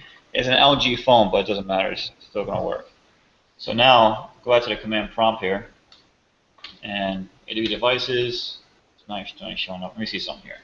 Unplug it. I think you'll have to unplug it and replug it. Is it relock or lock? I can't remember.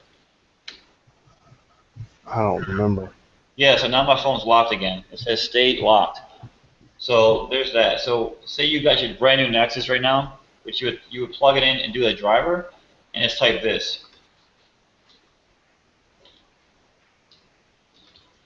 Okay, you type that, and let me stop my screen share and show you the camera real quick. So,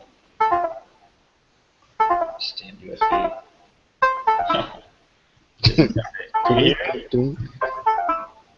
They were having to get a bad USB. All right, so there's a Nexus. I'm gonna hit enter. Oh wait, I got hit enter over here. Yeah, hit enter, and there it's gonna ask you if you want to unlock your device. You just hit the volume button to go up and hit power for enter, and then now it says erasing. All it's doing is erasing your data on the phone. Actually, it just erased the entire SD card. So, yay me. There was my backup. Wow. The previous ROM is all gone. It's including my damn app backups. So anyway, Noob. then start.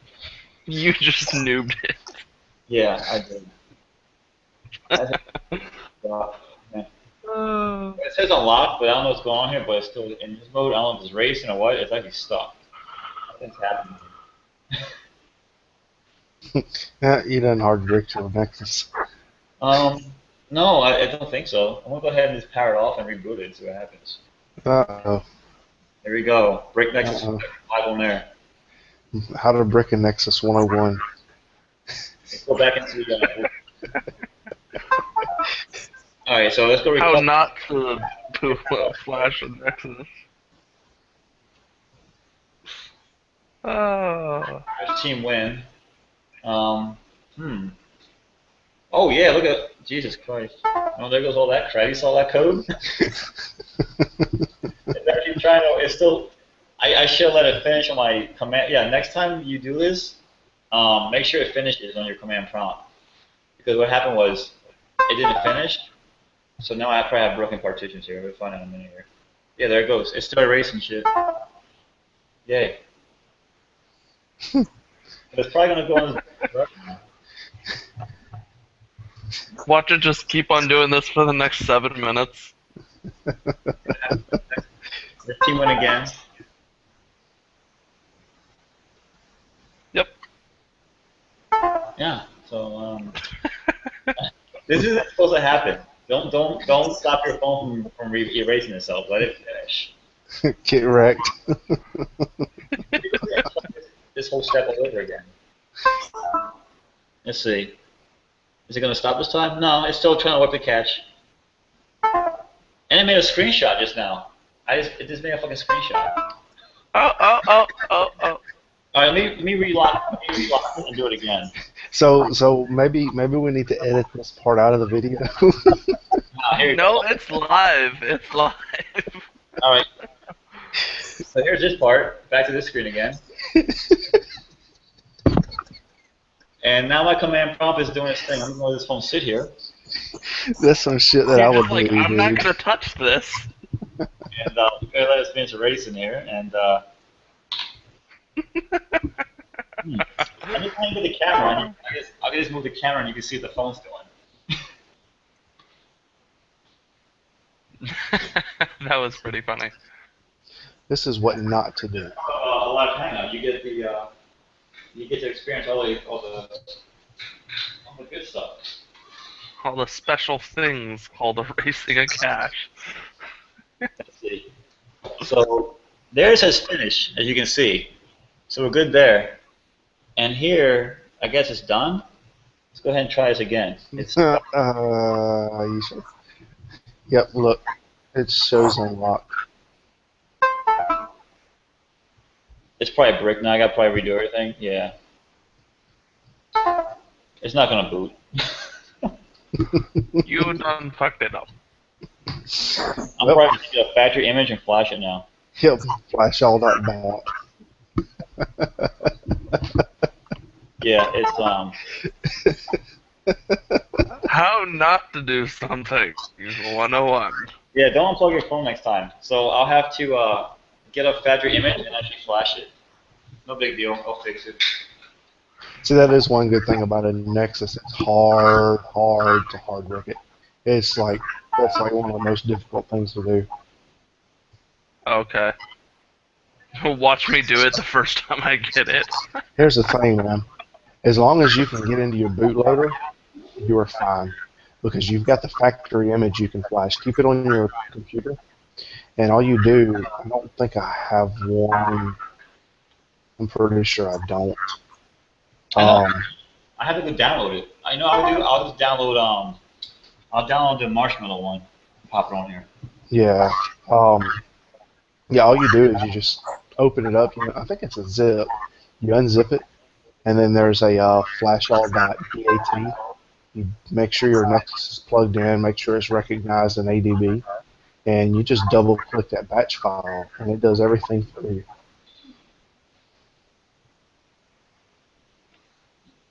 I'm actually looking on here. Pretty sure I deleted it. I'm getting it right now. Actually, I'm gonna show. I gotta find a damn link here from Google. Okay, I'm gonna share my screen real quick. I'm already at the ADB for Windows XP 7, 8, and 10. And download that bad boy. So this here is the Google page for the factory images for Marshmallow, for the newest stuff. What you would do is you would download this. You would set the terms and conditions. This is for beta though, but it's the same thing for the stock regular images. You would save your file. Just save it to wherever you want to save it to. Actually, you know what? I have a dedicated drive just for Android, so I'll just put it in there. This is 5 and save. The question though is, could I update the drivers on this phone with the Samsung? Yeah. No, those drivers that I showed you, they work on all devices. Oh, okay. Yeah, just So I could potentially update the drivers right now if I wanted to, and then I'd be ready to do whatever I need to do. well, the drivers are only to let you use fast boot and ADB. It's all they're for. They're not going to let you unlock. They're basically the tools to unlock your stuff or do anything with it, but they're not going to unlock anything. You know. Yeah. It's just a tool. That's all it is. It's not. Well, I didn't figure they were gonna just. Oh, hey, it's unlocked. No, I know what you mean. My phone is still trying to reboot itself. I'm just going to put back in fast boot. Dude, I have so much crap in my download folder I don't need anymore. To flash a factory image, I think you have to be locked, or I can't remember if you have to be locked or unlocked. I'll do it both ways and see. The question though I have though is what was it? Oh yeah, the CMD. Where exactly do you get that at for developers? It's in the fast boot. Not folder. Oh, it's in the download. Yeah, it's all there. If you don't see it, I have to make the tool more universal. Right now, that command is from, I think it's from Windows 8.1, 64-bit. What are you on right now? You on a 64-bit operating system? Yeah, 64-bit Windows 10. All right, you're good to go. So basically, I just pull it right from Windows. It's in your System32 folder, and I pull from there. Now, if you have another build of Windows, so you have XP or whatever, that's not going to work. You have to actually use your own. So you got to like put the folder somewhere and navigate to it. You know, C forward slash blah blah blah CD this and that, and to get to that folder, or locate your cmd.exe file, which is located in C slash Windows slash System32. Copy it and paste it into that folder, overwrite the existing one, and you're back in business. You don't got to type any commands to get to that folder. It's all it is. It's all I do with that thing. Oh, okay. So it saves time. It's all. It's just for convenience. But when I do release a new update, it'll have like XP, 7, 8, and all that good stuff broken down, 64-bit, 32-bit. You just copy it to the folder and you're good to go. That download speed, though. What's that? That download speed. Yeah, it's garbage, man. What? Oh, you know what? Everyone's sleeping. That's why. It's like fucking 1 o'clock in the morning. Yeah, come back at 12 in the afternoon. Let's see how fast that is. Dude, my download speed sucks. I have the fastest internet I can get for where I live, which is a measly 25 megasecond DSL. There's no Comcast or nothing here. Dude, 25 megabit a second is fast. I'm rocking the 6 megabit a second connection where I live. That's all you can get is 6 megs? Yeah. Holy shit. Yeah. Dude, Well, You guys are, whoa, you guys are only doing 20 in the 6? well, on Comcast you can do 150, but this line stops a block from my house. 1 block, the line stops. Mine and my roommates is 100. Yeah, I hate you. We're right at the brink of where we couldn't get it. They're like, oh yeah, you're right at the brink. I'm like, let's get it. I want to show you how to use the Google's factory image real quick. So I haven't installed Fastboot on my computer at all, which I have a guide on how to do that too, but let's just wing it here and see what happens. So you need 7-zip for this.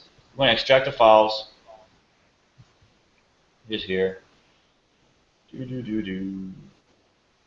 And I've got 7-zip. here. And you're going to extract again. And again, just kidding.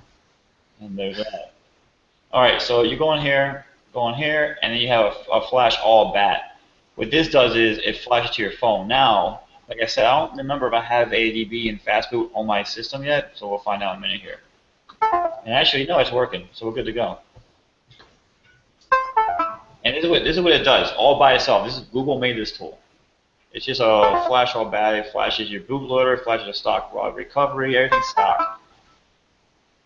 Oh, there it goes. And, okay, great.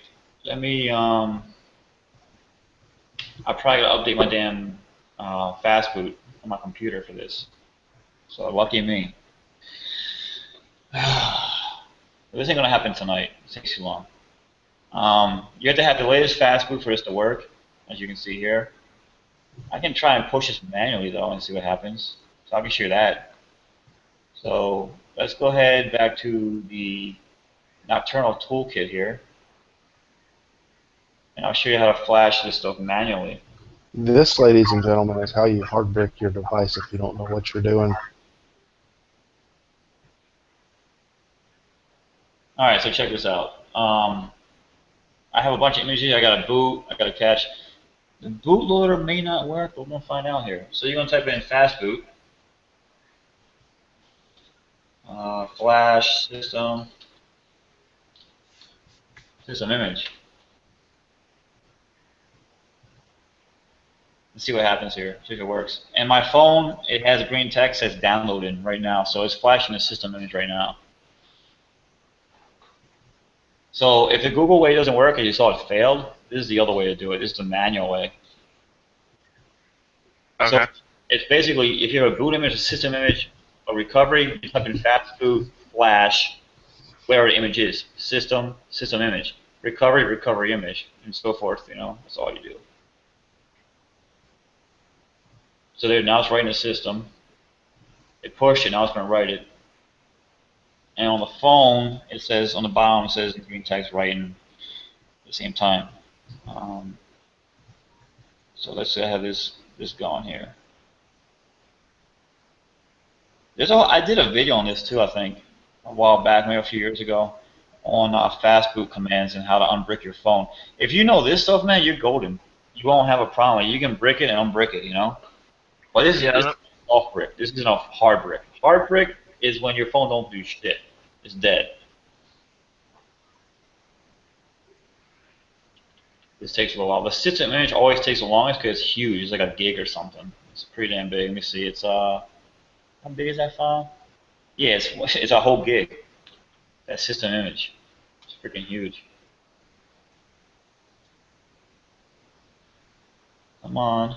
You can hurry up here.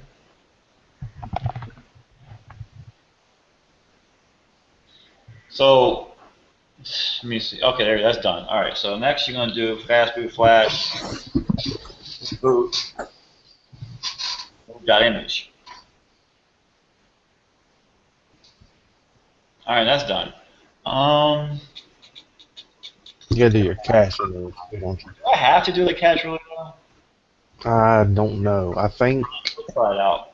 I don't know. Let's see.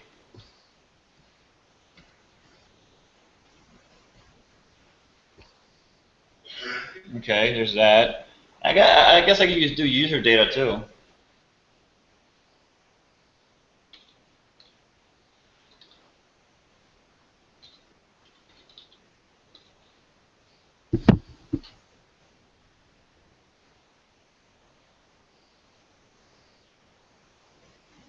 Now I still have the stop recovery. I mean, TWRP, I believe, on my phone. I didn't flash that, and I think it failed when it tried to flash it. We'll find out in a minute here. So this wipes your entire phone and puts it back to stock. Mm-hmm. All right. Let's see what happens.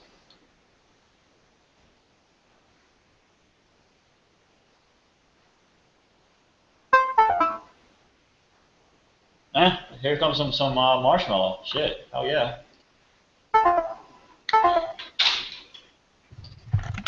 That's marshmallow right there, my friends. Is that actual marshmallow spinning?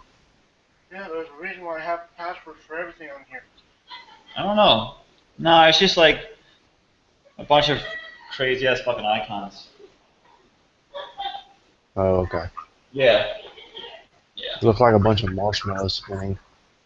No, it's just a bunch of fucking dots bouncing back and forth and throwing shit across the damn screen.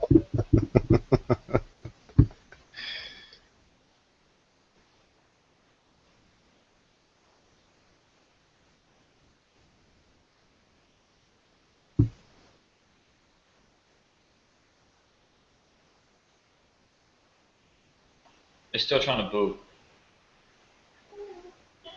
Well, I don't see any boot loops yet, so I don't know.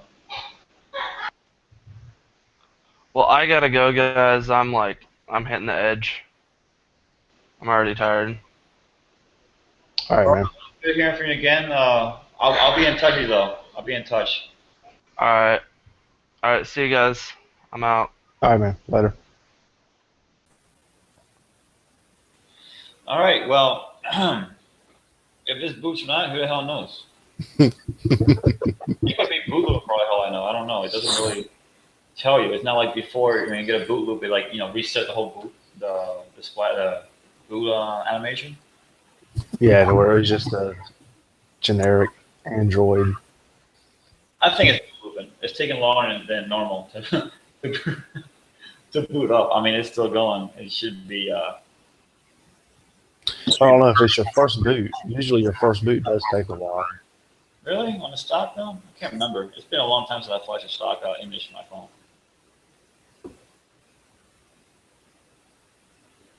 So I guess while that boots up, we'll see what happens here.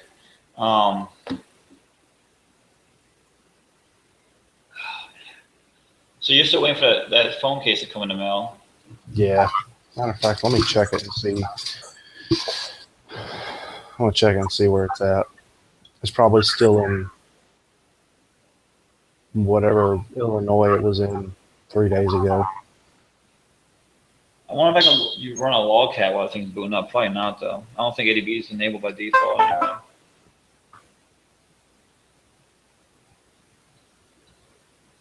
Yeah, I don't think it is because you got to enable developer options.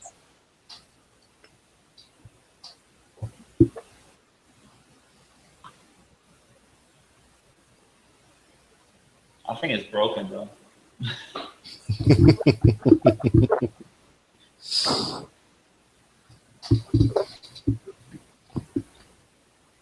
What I'm gonna have to do is update my fast boot and everything, and then probably flash it.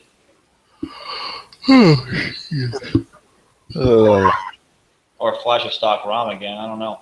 I could have broke the cache. Who knows what the hell I did?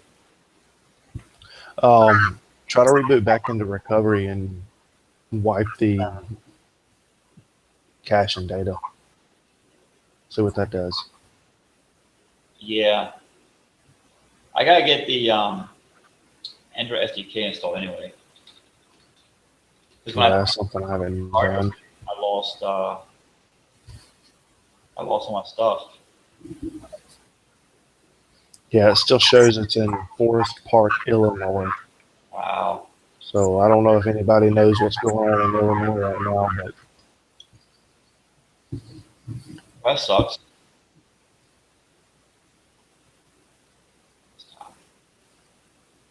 yeah, it went from crap. What did it say? Went from Moreno Valley, California, to Forest Park, Illinois, to Elk Grove Village, Illinois, back to Forest Park, Illinois.